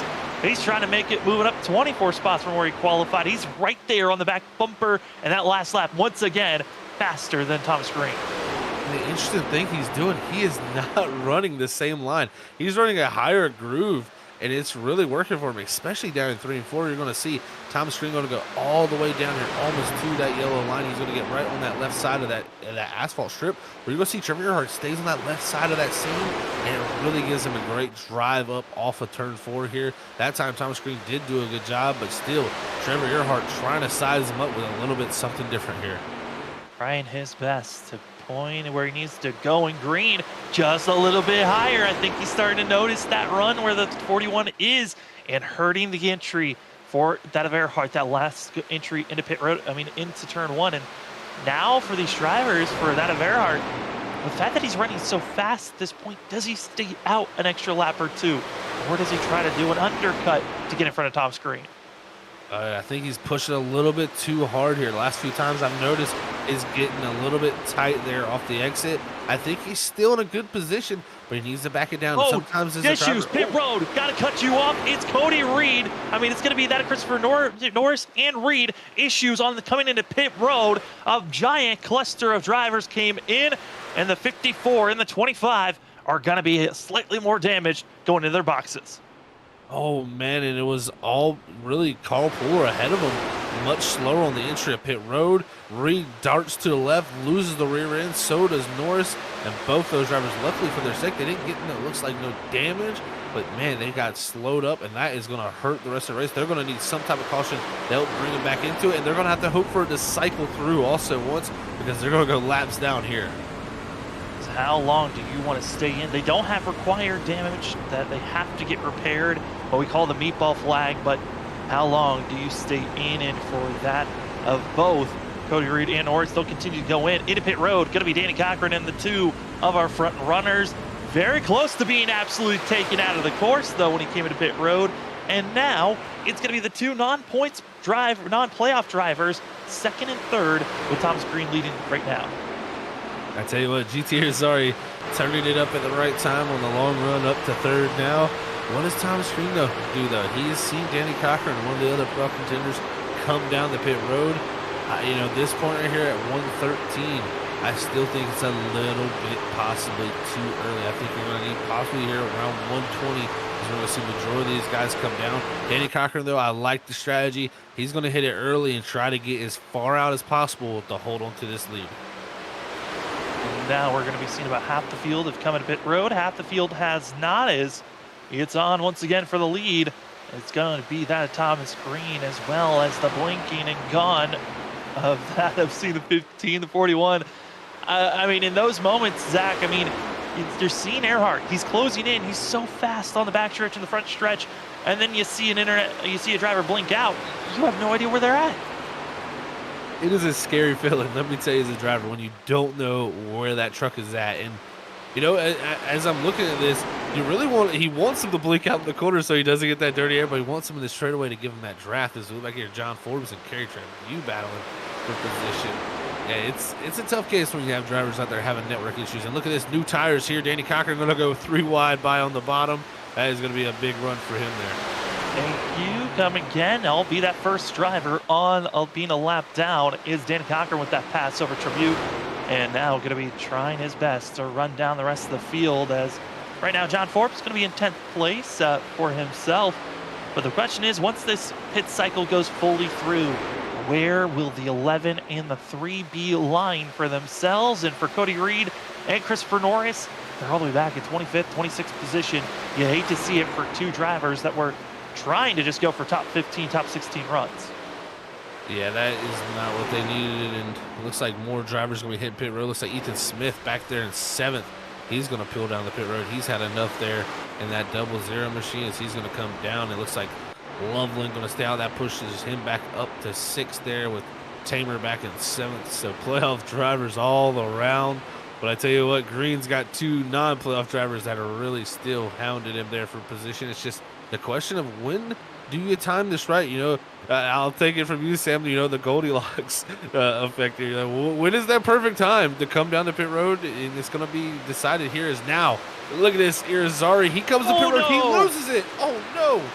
GT Irizarry, the same exact thing that just happened with Cody Reed as well as Norris. He wasn't trying to avoid anyone. He just was locking up on those brakes. Luckily avoided the inside of pit wall, but could be losing a lot of time with that slide as we see Thomas Green into pit road, and now leading is Trevor Earhart. No black flags luckily were given to some of those drivers that came in, and you gotta hope that you don't get caught with one now, especially for one of these front runners like Earhart, who comes in looking fast into pit road. He's also got Jump, Brakey, Loveland, and others that are still waiting to make their final pit stop. Yeah, this is going to be the important pit stop, no doubt. Here is Earhart's in his box. That was such a crazy moment. Look at this jump here with his teammate of Brakey battling for this lead. They're going to have Danny Cochran in the new tires here going to the bottom. Brakey's going to back out of it. There goes the 2 machine, but the 46 and the 29 still out here running. I tell you what, I don't know if Trenton Jump thought his teammate Brakey would be the one here battling with him, but Brakey's had such a good run here in the second half. I mean, it's kind of one of those things where if your teammates, I know they're all in the same call, trying to talk with one another, communicate this. If you're going to make the pass, make the pass. Don't try to challenge and be side by side. You're wasting time and energy for yourself. And I think this is where you got to make the call of, hey, this is better for the team and for both of us if we make this swap and not lose any more ground. Other drivers are going to be much faster behind and on fresher tires already as there goes Jump into pit road. Here comes Jump down, and I tell you what, I was watching a few guys exiting pit road. I'm surprised the 41 of Trevor Earhart did not get a black flag. He had a right side tire over when he crossed out of the pit exit. Does not look like he has got one yet, so Trevor Earhart may have escaped a black flag there, but it was GT Irizarry who jumped him there on pit road, and also much farther ahead is Thomas Green due to him not really having that spin like Irizarry did. And now waiting for our top 3. That's going to be seeing Logan Brakey, John Forbes, Eric Stamp, all still needing to come to pit road. And Eric Stamp, he's going to be swamped. He's not going to have an opportunity to come in this time by, as he's got a train of drivers that are going to be going by the 53. Yeah, that's one thing we talked about earlier. It's so tough to hit pit road when you got that train of brand new tires coming from behind. And look at this, just trying to find a spot. This is so tough if you're the 53 to try to get out of the way, but you don't want to lose time, but you're not running the optimal groove, and that is the toughest part about all of this. Right now, Stamp continuing to stay out along with Logan Brakey, his teammate. This is an interesting call from this group here to stay out this long. Are they trying to catch a caution? What is the deal here is going to be the question for me. Yeah, and also this group that, that giant cluster of drivers, that's going to be a question mark of who's going to be playing nice and not, as these are all for position that we're watching right now. This is for the drivers 8th, 9th, 10th, and 11th. They're all top of one another as, Morales Jr. doing his best. Tyler Dangler and also that of Austin Halsey going to be on top of one another. These are non-playoff drivers. 13th to 14th position as Logan Brakey comes into pit road right before he got swarmed by another pack behind him. Yeah, that was lucky for him to get down there without any incident. That was very close with that pack coming up. Well, look here now that John Forbes looking to do something a little different, man. Was out in the league, hit that wall, and it's just went sour from that point. So trying to find something here in this final portion of this race to help him going into Talladega next week. He's lucky he's had this 17-point gap because, man, it's going to definitely close down here for him as when we leave here tonight. It'll just be the case of where he can get back to once he hits pit road, and it looks like that will be now. So the 11 of Forbes is going to hit pit road. Stamp going to still stay out. He's going to be the last one out there. And Eric Stamp wanting to lead another lap for the 53 machine. As you see here on screen, that's the 5 of Dakota Moniz. And for Dakota, this has not been the night that he's been wanting. He was part of those drivers that were tied for the last place in points coming into the night. running back in 21st position. I mean, it just seems like there's 4 drivers that are inside of our top 8 that are having good nights, and then there's 4 drivers outside of our top 8 that are having some bad nights. I would categorize that with the 5 machine in the not having the best night for himself. He's going to need next week at Talladega, which he's known as the restrictor plate king. Dakota Moniz is certainly next week's going to be his wheelhouse to watch out for that 5. Yeah, if there was a place to win, it would be the restrictor plate for Dakota. So that's going to be where he's going to be circling heading into next week. I thought here tonight was possibly a good chance for him to have a good run, just due to the fact he had a great run at Charlotte. He was shown speed this season at the mile and a half, just has not had none here tonight, unfortunately, for that 5 machine. As we look up to the 0-1 of Aaron Kralik here, directly ahead of the 0-0. Ethan Smith here in the 4th position. Kralik trying to hold on to what he has. I tell you what, the battle that is going to get very, very critical here in a little bit is Danny Cochran there up in 2nd, as he looks to be taking the lead from Eric Stampis. Stampis coming off pit road now. It's going to be Thomas Green, though, only 1.2 seconds back on much fresher tires. This battle going to heat up, I think, here in the next few laps. 5 laps difference, and Danny Cochran got the lead. It's now less than a second is the difference between the 2 and the 15, but we're now in that critical stage. We're in less than that of 25 laps to go, and you can see the difference. I mean, it is night and day. Thomas Green is the faster driver. As you see those numbers lit up in green lights, as going to see Eric Stamp got to be trying to figure out how he wants to get by our leader, and will do so on the inside. Losing time is going to be Danny Cochran. And Zach, I mean, how do you defend if you're the 2? Because he's got to figure this out very quickly, either this lap or the next. Yeah, I don't know if you can. This is about a half a second difference here in time. I think this is going to be a pretty self-explanatory pass here for this 15. Unless this 2 gets his elbows out, you never know. Danny Cochran could say, no, sir, you're not going to get by me that easy. But if I'm the 2, I got to be looking for a big picture here. If this is a good run for him, this sets him up well going into Talladega. If he slows himself down, he could be looking at someone like Trevor Earhart, GT Rosari running him down at the end of this race.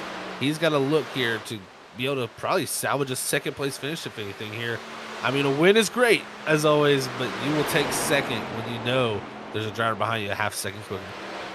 2nd quicker, and another driver I'm going to keep on my radar, back in 7th place, Trenton Jump. He's going to be less than 6 seconds back. He is flying right now, and he is coming in hot. And here's also going to be the pass for these drivers for the lead. And there goes Thomas Green. Danny Cochran gets bumped up, and now it's the question, who can make it to the end? How are those numbers looking?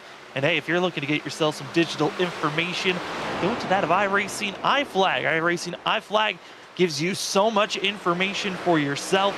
I mean, it gives you and provides some of the best iFlag virtual flag system information, flag surface on if it's yellow, green. Well, you got any other flags that are out there on the surface, on the service, as well as it gives you information with your digital pit board. So much great content that can be given to you, iRacing iFlag. Go to iRacingIFlag.com and use the promo code FreakyFast2022 to get yourself a discount getting your iRacing iFlag. Also, just some quick shout outs to ButtKicker. Feel what you've been missing. ButtKicker, if you go get yourself Gamer 2, use the promo code FreakyFast20. Get yourself 20% off getting yourself.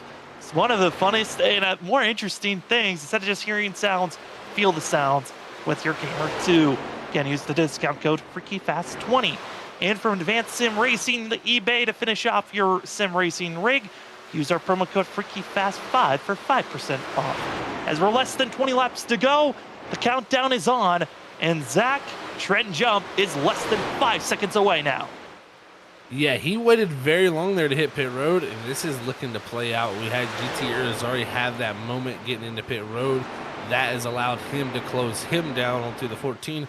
This 46 of Trenton Jump may have played the strategy right. It may not be a race-winning move, but this could be a top 3 move. That could really help the 46 heading into Talladega. He's going to need every single position possible and just fly. And he's actually, I got to say, Trenton Jump, he's been running consistently, even trying to get by traffic, 4/10 faster than the drivers around him. And he's been doing this at a pretty decent rate. I mean, it is still possible for Jump, if he keeps at this pace, to catch up to Thomas Green, but it is asking for a miracle because he's going to have some tough competition trying to hold off this 46 of Ethan Smith as well as Trevor Earhart that are going to be the next two targets for Trenton Jump. Yeah, this is going to be a tough ordeal for him, especially Earhart. He's going to be the one with the freshest tires that he has to go through compared to him.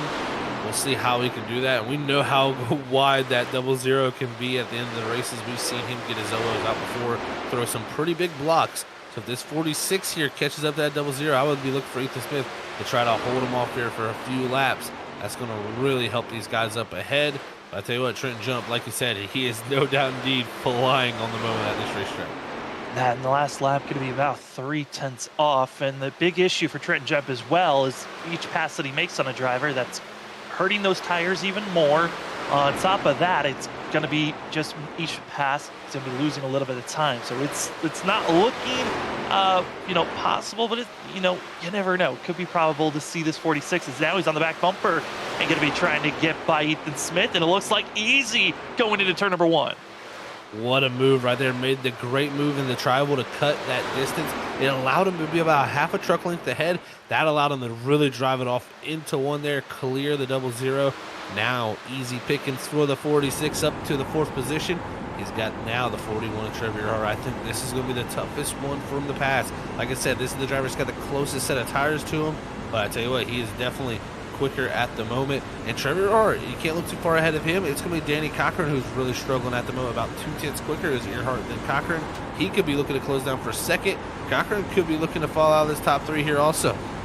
It's 4.10 again these last 2 laps. I mean, Trenton Jump, he is just finding another gear, and for the 46, this is, what a moment for these drivers. Trevor Earhart, the only one that could potentially try to steal away a win and a lock-in for these drivers, but that is going to be a tough task for the 41.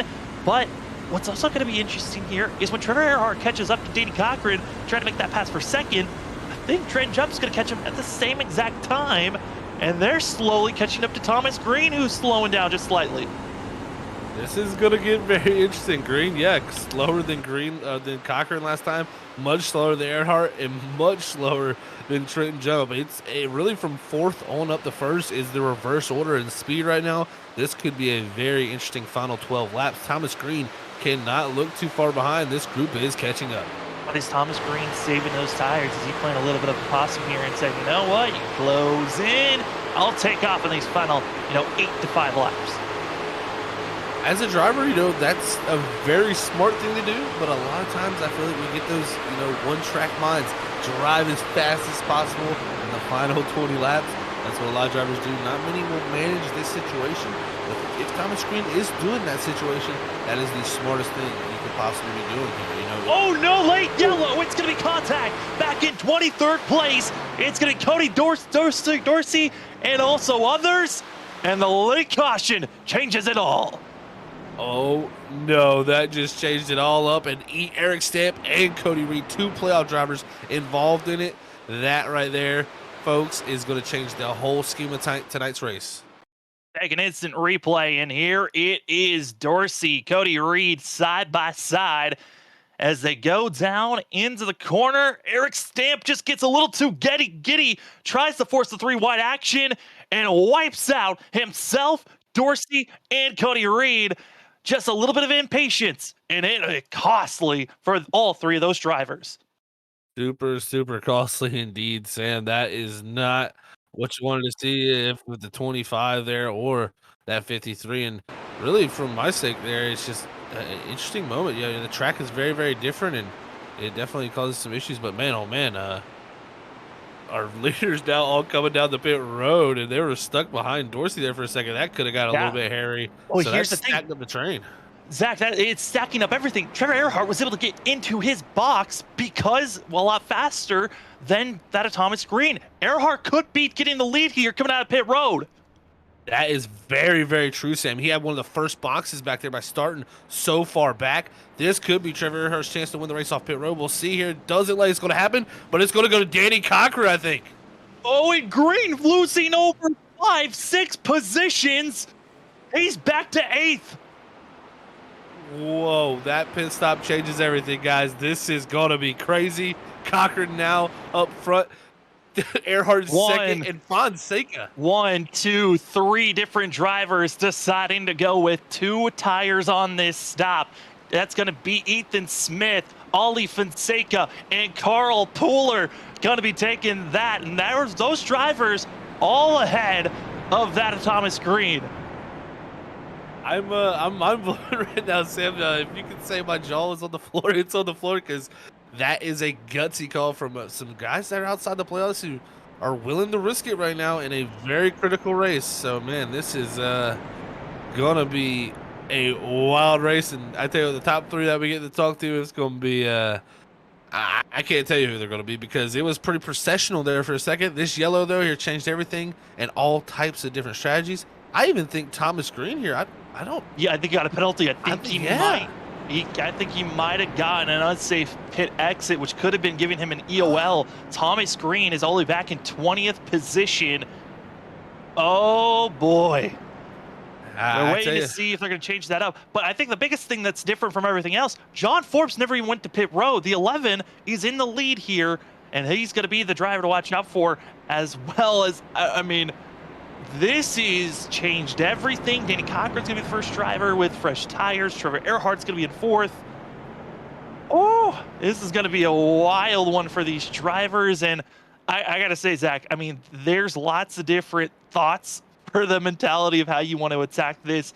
And there's one driver that we got to figure out what was his mindset of going into this run. And that's got to be the 11 of John Forbes. John, we got yourself up in the booth. You didn't come into pit road. What are you thinking here with less than 10 laps to go? Yeah, my truck, it wasn't in the best condition either from walling myself earlier. So I'm hoping we get a bunch of cautions right here. That's my only hope. Certainly he's going to need that. Zach, you got any questions for this 11 machine? Well, John, I tell you what, buddy, it's going to be tough here with these tires, but what is the plan? How do you want to hold these guys off? What lane do you want to hold, and how is it going to work out? How do you think for you? Well, I'm going to do some blocking because I'm at least hoping I can get a teammate win here. So we're going to see how it plays out. No matter how this finishes, I'm probably going to end up better than how I would if I just pitted. So we'll see how it goes. Good luck, John. This is certainly going to be an entertaining one, and hopefully you can keep that nose as clean as it can be. Thanks, guys. Well, get to hear the driver's point of view. John Forbes did not come into pit road, and he's going to be for himself 16 lap older tires than everyone else. But then in second place, you got Ethan Smith. He only took 2 tires. Then you fall all the way back to that of the third row, where you got 2 drivers that did the same thing. That's Ollie Fonseca and Carl Pooler. Zach, it is going to be 7 laps to go when we go green, and it's all on the line on who can lock in to that next round. Well, I can tell you this one thing. My foot can't stop shaking. I'm nervous for these guys. This is about to get crazy. And like you heard from Forbes, there's going to be some blocking going on here. He wants to see that 0-0 there go out and get the win. He's on 2 tires, though. So this is crazy, man. This is going to be wild. Who's going to get the win? Danny Cochran the first on 4. I don't know who to pick, but, man, this 11 is very bold for this gamble he's about to take. Talked about it, drivers in last place, they always like to fight and claw for those last place positions, and those scratches and claws, they came out. 2 playoff drivers, Eric Stamp, Cody Reed, 2 drivers that were inside of our top 8 now are going to be just sitting in pit road watching the end of this thing. Pace truck is up. We're green. 7 laps to go for that of the Bluegrass Bash, and it's going to be Thomas Green, that of John Forbes, Ethan Smith doing their best right now, going side by side into turn number 1. But Zach, how strong will the 11 be as he stays low? But here comes that 0-0 on the outside. Look at the run, though, from 3rd. Here comes the 2 of Cochran. Will he take a 3 wide? He does. Below the yellow line. This is about to get wild here down into 3. I think Cochran's going to have the position. 3 wide, going to be going in, and now John Forbes is just going to be the sitting duck, but for the lead, it's Ethan Smith, Danny Cochran, and on the outside, the 0-0 holds for now. Ollie Fonseca, a driver that has been waiting, looming for any type of a chance. 2 tires, here comes the 24 to the inside. What a bold move there through the apron. He's going to try to stick it to the inside, but can't get the run he needs through 1 and 2. This is what Ethan Smith wants to see in his rearview mirrors. He goes down the back straightaway with 6 to go.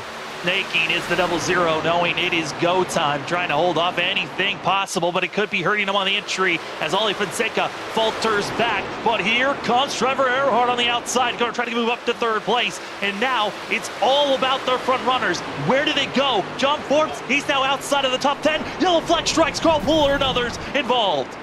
Head-on collision for the 71, and that was a major hit there for him. I don't know exactly how that all started, but I think it was 3 wide with Forbes and Tamer, and the 71 ends up in the worst position there, head first in the wall. James Loveland, hard contact for himself. We'll see, though, if it's for sure going to hit. But here we go. 3 wide, you talked about it. 71, Carl Puller's going to be in the middle. Here comes John Forbes just trying to pinch, expecting a little bit more room. Was it clear? And Carl, nowhere to go. Hard impact in the wall, but here comes Loveland late into the incident. But I don't know if he technically got any contact from that because of a little bit of, issues that happen sometimes.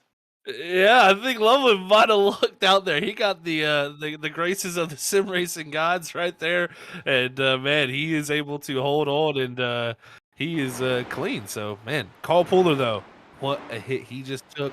That was super heavy hit.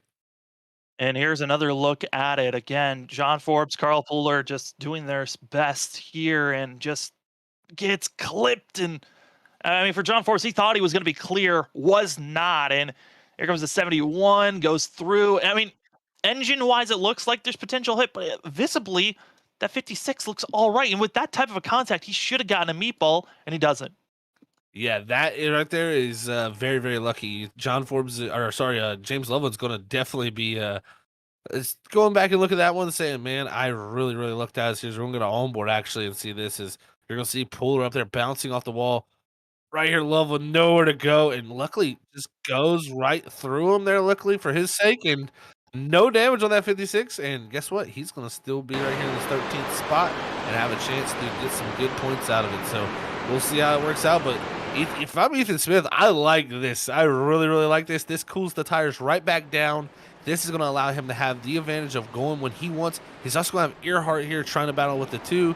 This sets up very well, and it may be another 2-tire call that Ethan Smith has pulled out his back pocket to get a victory here in this truck series. We're going to do a quick pull in. That's going to be James Loveland for a quick moment. See what that engine's looking like. We got James up in the booth. Loveland, you were head on with that of Carl Puller. How is the damage, or is there any damage? I actually don't think there's any damage. Car's still running pretty good, so hopefully we can continue. Try to get the best finish we can. I know it hasn't been the best run for yourself, but how are you feeling confidence-wise going into these final couple of laps in the shootout? Not too confident. I've been better in the long runs, but I'll just try my best to get a top 10 out of this. Well, Loveland, good luck out there, and hopefully you can stay in good shape at the end of this thing. Yep, thanks. Well, Zach, I mean, he did face through. We thought maybe there wasn't, but he certainly did survive there, as that is certainly not the way that he wanted that incident to go for himself, as the drivers are getting set and ready to go green. And what's also going to be crazy here, we're getting set for overtime. Yeah, this is green-white checkered, first attempt at it, and man, if I'm Ethan Smith, man, I just got to be sitting here saying this may work out. This could very well be the strategy call that wins him the race. And if it is, you just got to give it up to that 00 for being that gutsy. Again, like, not many people are willing to risk that 2-tire change. A 2-tire change changes the balance of these race trucks so dramatically. Sometimes it can swing it one way that you definitely don't want it to swing. And, you know, as drivers, we don't have that in fixed setup leagues like this. You don't have the ability to adjust your race truck for that change of 2 tires. So it is definitely a gutsy call on the 00, but man, he has made it work not only this time so far, but he's made it work before to win in the past year, and I believe it was last season that he did it. So last season is one win. Yeah, it's one win at Nashville Super Speedway. He made the gutsy call. Everyone else went with 4 tires. He was the one that decided, I'm going to go with 2, and it won him the race when everyone else was scratching their heads, wondering if it was even the right call.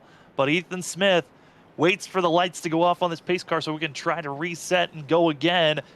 But he's always been a driver that's tried 2 tires throughout this whole entire season. If anyone's going to try this, it's been Ethan Smith. I think the one thing that surprised me the most, though, is Ollie Fonseca back in 4th place. That 24 was looking mighty fast on that restart, and he was starting to close in and battle on Danny Cochran's back bumper. Yeah, the two tires looked very, very good, I must say. And, you know, it kind of makes sense. Sometimes, especially when you have these trucks that are on the tighter side, at least from what we've seen tonight, we haven't seen many guys getting the rear ends kicked out loose or sliding off the corners. It's mostly been the front noses of these trucks that have been pushing out. And sometimes when you change just two right side tires, the right sides are going to grip up just that little bit better, wanting that truck to rotate that little bit more than the left side tires do. And it really, really can help the turn of the race truck. And I'm thinking maybe that is the case here, because Fonseca there looked as good as if he has all night on the two tires. So we'll see. Does Ethan Smith or Fonseca really utilize the two tires to their advantage? Because even looking back to the National Super Speedway, that's kind of something that caught everybody off guard, was how well the two tires worked. And I think that was due again to a truck that was just very, very tight. You wait, you save, and you figure out all the different strategies that's going to get you up front. Well, the lights are off. We're about to go green. This is going to be our first attempt of 3 if needed. So if we get the white flag, we'll go green, white, checkered. If we get to the white flag, we race it. It doesn't matter if you wreck out. It's whoever crosses the line first. But if we get a yellow flag before we get the white flag, we will go into our second attempt. Same thing happens. We'll go into our third, and then on that third attempt, if it's yellow or we go green, it's all about that next flag that comes out. Drivers are set. It's Ethan Smith, Danny Cochran, Trevor Earhart, Ollie Fonseca, Trenton Jump, GT Irizarry, Eric Kralik, Jason Tamer, John Forbes, Logan Brakey. That's our top 10. Pace truck is off. It's time for us to go with the Bluegrass Bash. Here, we're green. They're already going into the grass. They're spinning. Watch out. They're trapped troubles for the back in the field. That's going to be Eric Kralik. But they hold on for now. It's Ethan Smith already going to be having that of a 2-3 truck length lead. They're 4 wide back there for 10th place, though. Yeah, they're getting a little crazy back here in the pack. We could definitely be looking to see another yellow here, if anything. But with 2 to go, going down the back straightaway, Ethan Smith looking to hold on. He's going to have the 2 of Cochran all over the back bumper coming through the white, though. If we get the white flag, we race it to the end. If we get a yellow before it, though, we go into attempt number 2 as they come dashing down. It's Ethan Smith. It is going to be finding us into our Fletcher Flores white flag. We're official. It's all about making it across the line. And Danny Cochran, he was penalized, 3-race suspension, and he wants to lock himself into the next round by getting a win, but he's got to fend off and get by the 0-0. Not able to do so. It's all Ethan Smith, Danny Cochran, and watch out, Trevor Earhart's going to be thinking about a bash, but he's not close enough. It's Ethan Smith at 0-0. He's going to find himself at turn 4 and locking himself into the round of 8. What? Oh, by that guy to win another race. Ethan Smith getting the win here in Kentucky. Sam, I tell you what, dude, this guy, you know, we call him the Concrete King. He's done so good at concrete. We might have to call him the Two-Tire King, too. If you see Ethan Smith with less than 10 laps to go, come in and take 2 tires, you are terrified. You're shivering because you know he's going to come out here and look fast, and does it again with another steal away. He did it at Nashville Super Speedway last season. He does it here at Kentucky, and now is officially locked in to the next round. He doesn't have to worry about Talladega. He can wreck out immediately, and he's got all the worrisome setting up for Sonoma and Rockingham, because Talladega is no longer a worry. If anything, Ethan Smith, it's all about getting his teammates into the next round. What a call, Sam. I tell you, man, I can't applaud it enough. That takes guts from a driver to go out there and say, I'm going to risk my whole entire race and my good run I've had on 2 tires, and he's made it work. He just shows that there's always something there to do strategy-wise. Don't give up with it, and, man, you can put yourself in victory lane even if you don't have the speed. And you're always seeing all the drivers coming in, giving a little bit of a bump and a help as the teammates are coming in together. We'll let Ethan Smith burn it down, but when we come back, we're going to talk to our top 3, Trevor Earhart, Danny Cochran, and winner here, locking in himself into the round of 8, Ethan Smith.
Welcome back, ladies and gentlemen, to the Freaky Fast Broadcasting post-race show for the NAISCC Race Car Graveyard Truck Series, the first race of the round of 16 of 2, and it certainly was a good one. If you missed out, you gotta go back, but we got our top 3 get their thoughts on how that green-white checkered of overtime was for themselves. The biggest surprise of the night, biggest mover up 22 positions, third place finisher Trevor Earhart gonna come away with this one. Trevor, I mean, you almost looked fast enough you were going to win this thing, but coming up just a little bit shy. You had the 4 fresh tires.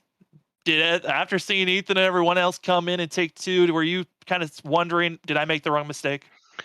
No, honestly, I didn't even think about it when we all came down there on that last caution. I just took 4. It was the easiest thing to do. Came out 3rd, or I think 4th, and just tried to do what we could. I didn't have the short run speed. I needed 4 or 5 laps to get some heat in the tires, and then something about the long run here tonight, man. I was flying, and really wish we didn't get that second to last caution there. I think we were gonna have a really good battle with Green Danny, and Jump was catching us all there with about 10 to go. So I was looking forward to that battle, but overall, really happy with with how I ran tonight. It's a good race.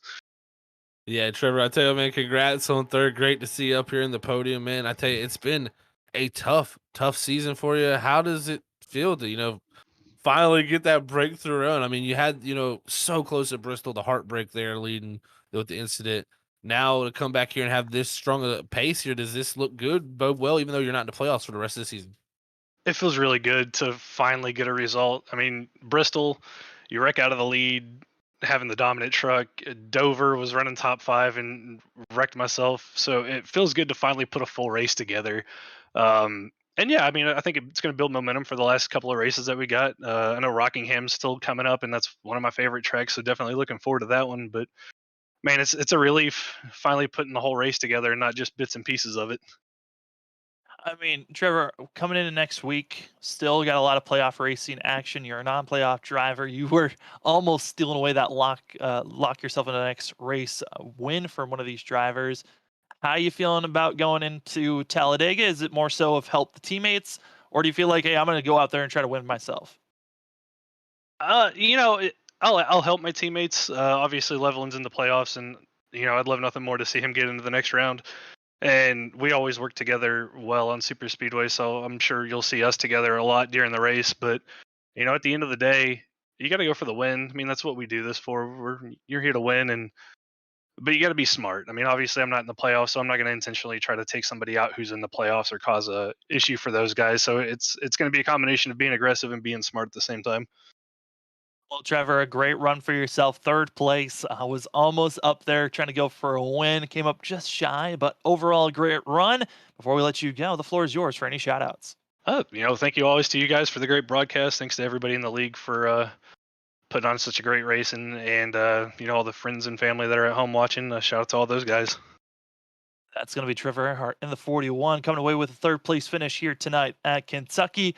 Congratulations on that, and good luck going into Talladega next week. Thank you. As now we go to 2nd place, Danny Cochran, who has been trying to come back after suspended for 3 weeks for intentional wrecking, comes back to Richmond, makes it into the playoffs, and Danny, almost found yourself being locked into the round of 8. What else do you feel like you could have done there in those last couple of restarts? In the last couple restarts, I felt really good on that, the second to last one, because with Forbes and Ethan both on different tire strategies than me, I knew being the first one on fresh tires that I'd have the advantage. But that last restart, it was just a matter of not having time. And then on fresh tires, man, it's just such a bottom dominant racetrack. I tried holding it on his outside going into 1 there on the last lap, and I just drifted up the track. Felt like it was sticking. Then got to about halfway through the corner, and just up the track it went. So I don't know what else I really could have done different. Maybe on that final lap, went into 1 and 2 on the bumper of Smith there, but I didn't want to get him loose and cost both of us the race. So I was going to try and get around him on the outside there, and it just didn't work out in our favor tonight. Well, I'll tell you what, Danny, it still nonetheless was a great run. The 2nd top 3 in a row for you here, buddy, on your return. And I tell you what, great way to start the playoffs nonetheless for you. But like you said, you're trying to make the move there on Ethan. When he gave you the outsider and wonder, was that what you were looking for? Because it seems like you said, it was sticking until it just didn't. I wouldn't say it's what I was looking for. Ideally, I would love to have been on the bottom going into one because just on these restarts, it's just so much faster being on that bottom. But I was looking to try and hold it to his outside best I could because the thought process was kind of, well, he's making it stick on 2 tires. Maybe I can make it stick on 4. And then about center of the corner, it just started drifting up the track, and I had to jump out of it there and just couldn't recuperate in that last corner. Well, Danny, still a very strong run here tonight. Second place, highest mover of, highest positioning of the drivers that weren't officially locked in like Ethan is tonight. But with a lot of the drivers that were in front of you in points having some off nights, do you feel like having a slight buffer, you're going to feel confident going into next week, or are you still feeling nervous that it's just Talladega? Well, the only people that can feel locked in or feel confident going into next week is anybody that's just locked in. Nobody's safe there. We all know that. Last season, seen the points leader go in there and almost get taken out of the running completely because of Talladega. So nobody's safe going in there. I'm not confident about that at all. But if we can just stick it out and make it to the end, I'll be pretty happy. It's a matter of being one of the lucky ones to survive next Monday night, and I think that's part of the fun of having a plate race in the playoffs this way. But as a driver, it's nerve-wracking, I tell you. Well, you certainly put on a show for us here this evening. Congratulations on that, Danny, with second place finish. But before we let you go, the floor is yours for any shout-outs. Smith, Ethan Smith, he drove a great race tonight. Won the race on strategy, and it's a heck of a way to do it. Thomas Green, I know something unfortunate happened to him on pit road, and he got busted for speeding, I believe. Hate to see that for him because he was really fast all night. Trevor Earhart too, man. He was flying. He started from the rear and he was contending for the win at the end there. So shout out to all of those guys and you all for broadcasting. Do a great job every week. Sam, Zach, Robert, y'all are killing it, and couldn't be happier having y'all as a part of the crew for Monday night and the admins that are running the show over here. Well, thank you, Danny. That's going to be the 2 machine. Danny Cochran coming away with a second place finish. Congratulations on that, and good luck with the madness next week. Thanks, Sam. I'm going to need it. As now we head to victory lane, we find ourselves with Ethan Smith, and coined the king of 2 tires. Ethan Smith does it again. Ethan, you did it last season at that of Nashville Super Speedway. You took 2 tires, and we were scratching our heads up in the booth wondering if it was going to work, and you found yourself in a victory lane then. Here tonight, saw 3 different drivers, including yourself, do the same exact strategy. What made you feel like the 2 tires was the key to go there when you came into pit road? Well, I felt pretty comfortable with my position in the playoffs right now, so I knew I wasn't faster than Danny. I knew I wasn't faster than Thomas Green, Trenton Jump. I had a top 10 car, but I couldn't beat those guys. I'd be lucky if I was in the top 5. So I was like, you know what? I'm gonna go out on a limb here, and I'm gonna try to get that clean air out front. And having my teammate out there really helped as well when he was up there. And that last caution to make it a green-white checkered. If there was more time, those 4 tires definitely would have got me. Clean air was what I was hoping for a few laps, and it was enough. Yeah, Ethan, I tell you what, the strategy call, man, great job on that, and definitely did a good job with that clean air there at the end. How did the 2 tires make the balance feel, though, man? We've seen these trucks; they look pretty tight tonight. Did it help actually loosen you up there for a few laps? It was a little loose in 1 and 2 in the beginning until they warmed up a little bit. Once we got a lap or 2 in them, they were great. I was actually able to run half a groove to a groove higher in 1 and 2, whereas as in the last, where Danny couldn't when he was trying to pass me on the outside, it just won't work. It allowed the truck to twist a little bit more.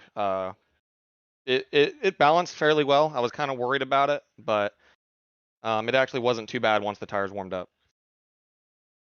Ethan, you're now officially locked in to the round of 8 with this victory going into Talladega. That's got to be feeling good, but what is the mentality going into Talladega next week for yourself?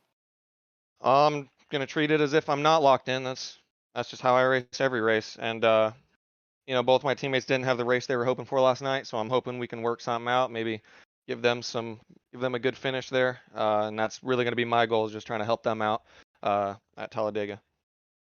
Well, you certainly have done a great job. This is a great showing in the playoffs, and your march to get back to the Final Four is going on the right step. Ethan, congratulations on this. And before we let you go, the floor is yours for any shout outs. Friends, family, everyone else that's watching, Danny Cochran for the paint scheme. You guys for putting on the broadcast every Monday. You guys are great. I mean, I love that what you guys are doing. It's awesome. Everyone that comes every night, races, this is a good group of guys. So I want to say thank you to them for coming, even the guys that didn't make the playoffs and they're still here, doing the best they can. That's going to be your winner this evening here at Kentucky for the Bluegrass Bash. It's Ethan Smith and an up 00. Congratulations on the win. Congratulations on being locked in the next round. And good luck going to the wild card race at Talladega. Thank you. Well, Zach, I mean, it was caution free for the majority of this race. We only had one yellow at our stage break, and then we get to the final 15 laps of this thing, and everything breaks loose. I mean, that was a chaotic final 15 laps here at Kentucky, but give us some of your thoughts as the results start to pop up. Well, man, some of my thoughts are really just what a fantastic race again we had here on Monday nights. Guys always seeming to do different strategies and try different stuff. But again, you got to give it up to Ethan Smith for the gutsy call. And he's going to be able to go into Talladega, try to help his teammate John Forbes and Cody Reed there. But then he's also got now time to worry about Rockingham and Sonoma. That's really going to help him, I think. That's going to be Ethan Smith getting the win here this evening, locked in to the round of 8. That's one of our 8 spots. There's still 7 to be grabbed going into that of next week. And Danny Cochran going to be getting that second place position with Trevor Earhart in 3rd, with Trent Jump going to be in 4th, Ollie Fonseca going to be in 5th, GT Rizari in 6th, Jason Tamer going to be in 7th, with Logan breaking 8th. 9th's going to be Martin Morales Jr. Talked about how he needed a good, strong run. The 91 did that up to 9th, with Tyler Dangler getting a top 10 finish for the 19. Congratulations for himself. But Zach, we look outside of the top 10, there's a lot of playoff drivers that did not get into the top 10. Yeah, I got a lot of them circled here in my mind. Loveland, we talked to him a little bit. He was 12th, so luckily he still finished pretty good. But Gaudio getting in the wall earlier, but none bigger other than Thomas Green back there in 16th. That's not a great run there for him after leading a lot of laps in this race. Then all the way back to 23rd for John Forbes. Those two really stick out in my mind of guys who could have had wins tonight, and that all turned around just with a few mistakes. One into the wall, one speeds on pit road. That's all it takes here in these playoffs, man. Then you got to look all the way down to also the Cody Reed and Eric Stamp. I mean, that's 2 other playoff drivers that had terrible runs back there in 24th and 26th. They're going to need a good Talladega here to really rebound to get to that round of 8. I mean, 8, technically 9, if you add into that of Isaac Shelley, who didn't even show up for this race. 9 drivers outside of the top 10. Those are some big points you want to be grabbing, and it sets up going into Talladega next week, which, Zach, that is going to be a wild race. We coined it the wild card race. It's because we don't know what's going to happen. Like we heard, I mean, Vincent Sora, who won the championship, almost saw his hopes and dreams taken out by being wiped out at Talladega last season in the playoffs. You never know what is going to happen next week. Yeah, I think that's the question that always looms with Talladega is, what is coming and who could be involved. I mean, John Forbes, he's got to leave tonight very worried going into Talladega that his amazing season he's had going so far could all come up really in shambles next week after just a unlucky finish. So we'll see how it all works out. I cannot wait for that, man. It's going to be so much fun. These races on Monday night have been spectacular, nonetheless to say. Well, Zach, I'm happy you were in the booth with me here tonight. It was a madhouse one as it was. And for tonight, thank you for joining us. Also, it's Monday, a special Monday because it's Memorial Weekend. Big thanks to all of our military, those that we have lost, for giving us the freedom that we have here in the United States. Thank you so much for everyone that is out there. I've got a bunch of family that have been in the military. I have family members that we've lost who are mourning here today. So thank you again for those that are in our military, and for Memorial's Day, allow us to thank all of those military members. And Zach, I mean, these holidays we kind of cherish because it allows us to even be on the internet and just talk about virtual racing and our military that allows us to be able to do this. No doubt, Sam. I mean, it's one thing to be able to put this show on here tonight on Monday, but such an important day like Memorial Day. It's the reason all of us Americans have these freedoms to go out here and do things like this, call these races. And we cannot thank our servicemen and women enough for all they do here in the great country of the United States of America, man. It's always a pleasure to give those people their dues because they're the reason why we have, our liberties here in our country. So thank you again to all the servicemen and women out there in the country. Also law enforcement. It's been a good Memorial Day here with some great racing on Monday. Monday night, giving us another show, and it was spectacular. It was green until we got to those final 15 laps where the unknown happened, and the king of two tires, Ethan Smith, he certainly is finding himself in the right positioning here in the playoffs. And honestly, for John Forbes, he's seen his kingdom falling apart with a poor finish for himself. But it all comes together. 16 drivers entered here tonight in the playoffs. At the end of next week at Talladega, we're down to just 8 that are hunting for a championship. And we cannot wait to give you all the coverage here on Freaky Fast Broadcasting. For myself, Sam Dyer, for Zach Hall, and for Robert Moyer, thank you for joining us. We cannot wait to see how this all comes together next week, but we got more racing action throughout the week. We've got short track racing on Wednesday as well. Going to be on Saturday. We're going to be seeing ourselves with the WSSR. Going to be seeing those drivers tackling for themselves more racing in the next gen. It's great racing overall, and we hope to see you next week for Talladega. Thanks for joining us here this evening. Thank you again to our service members, and have a great night, everybody.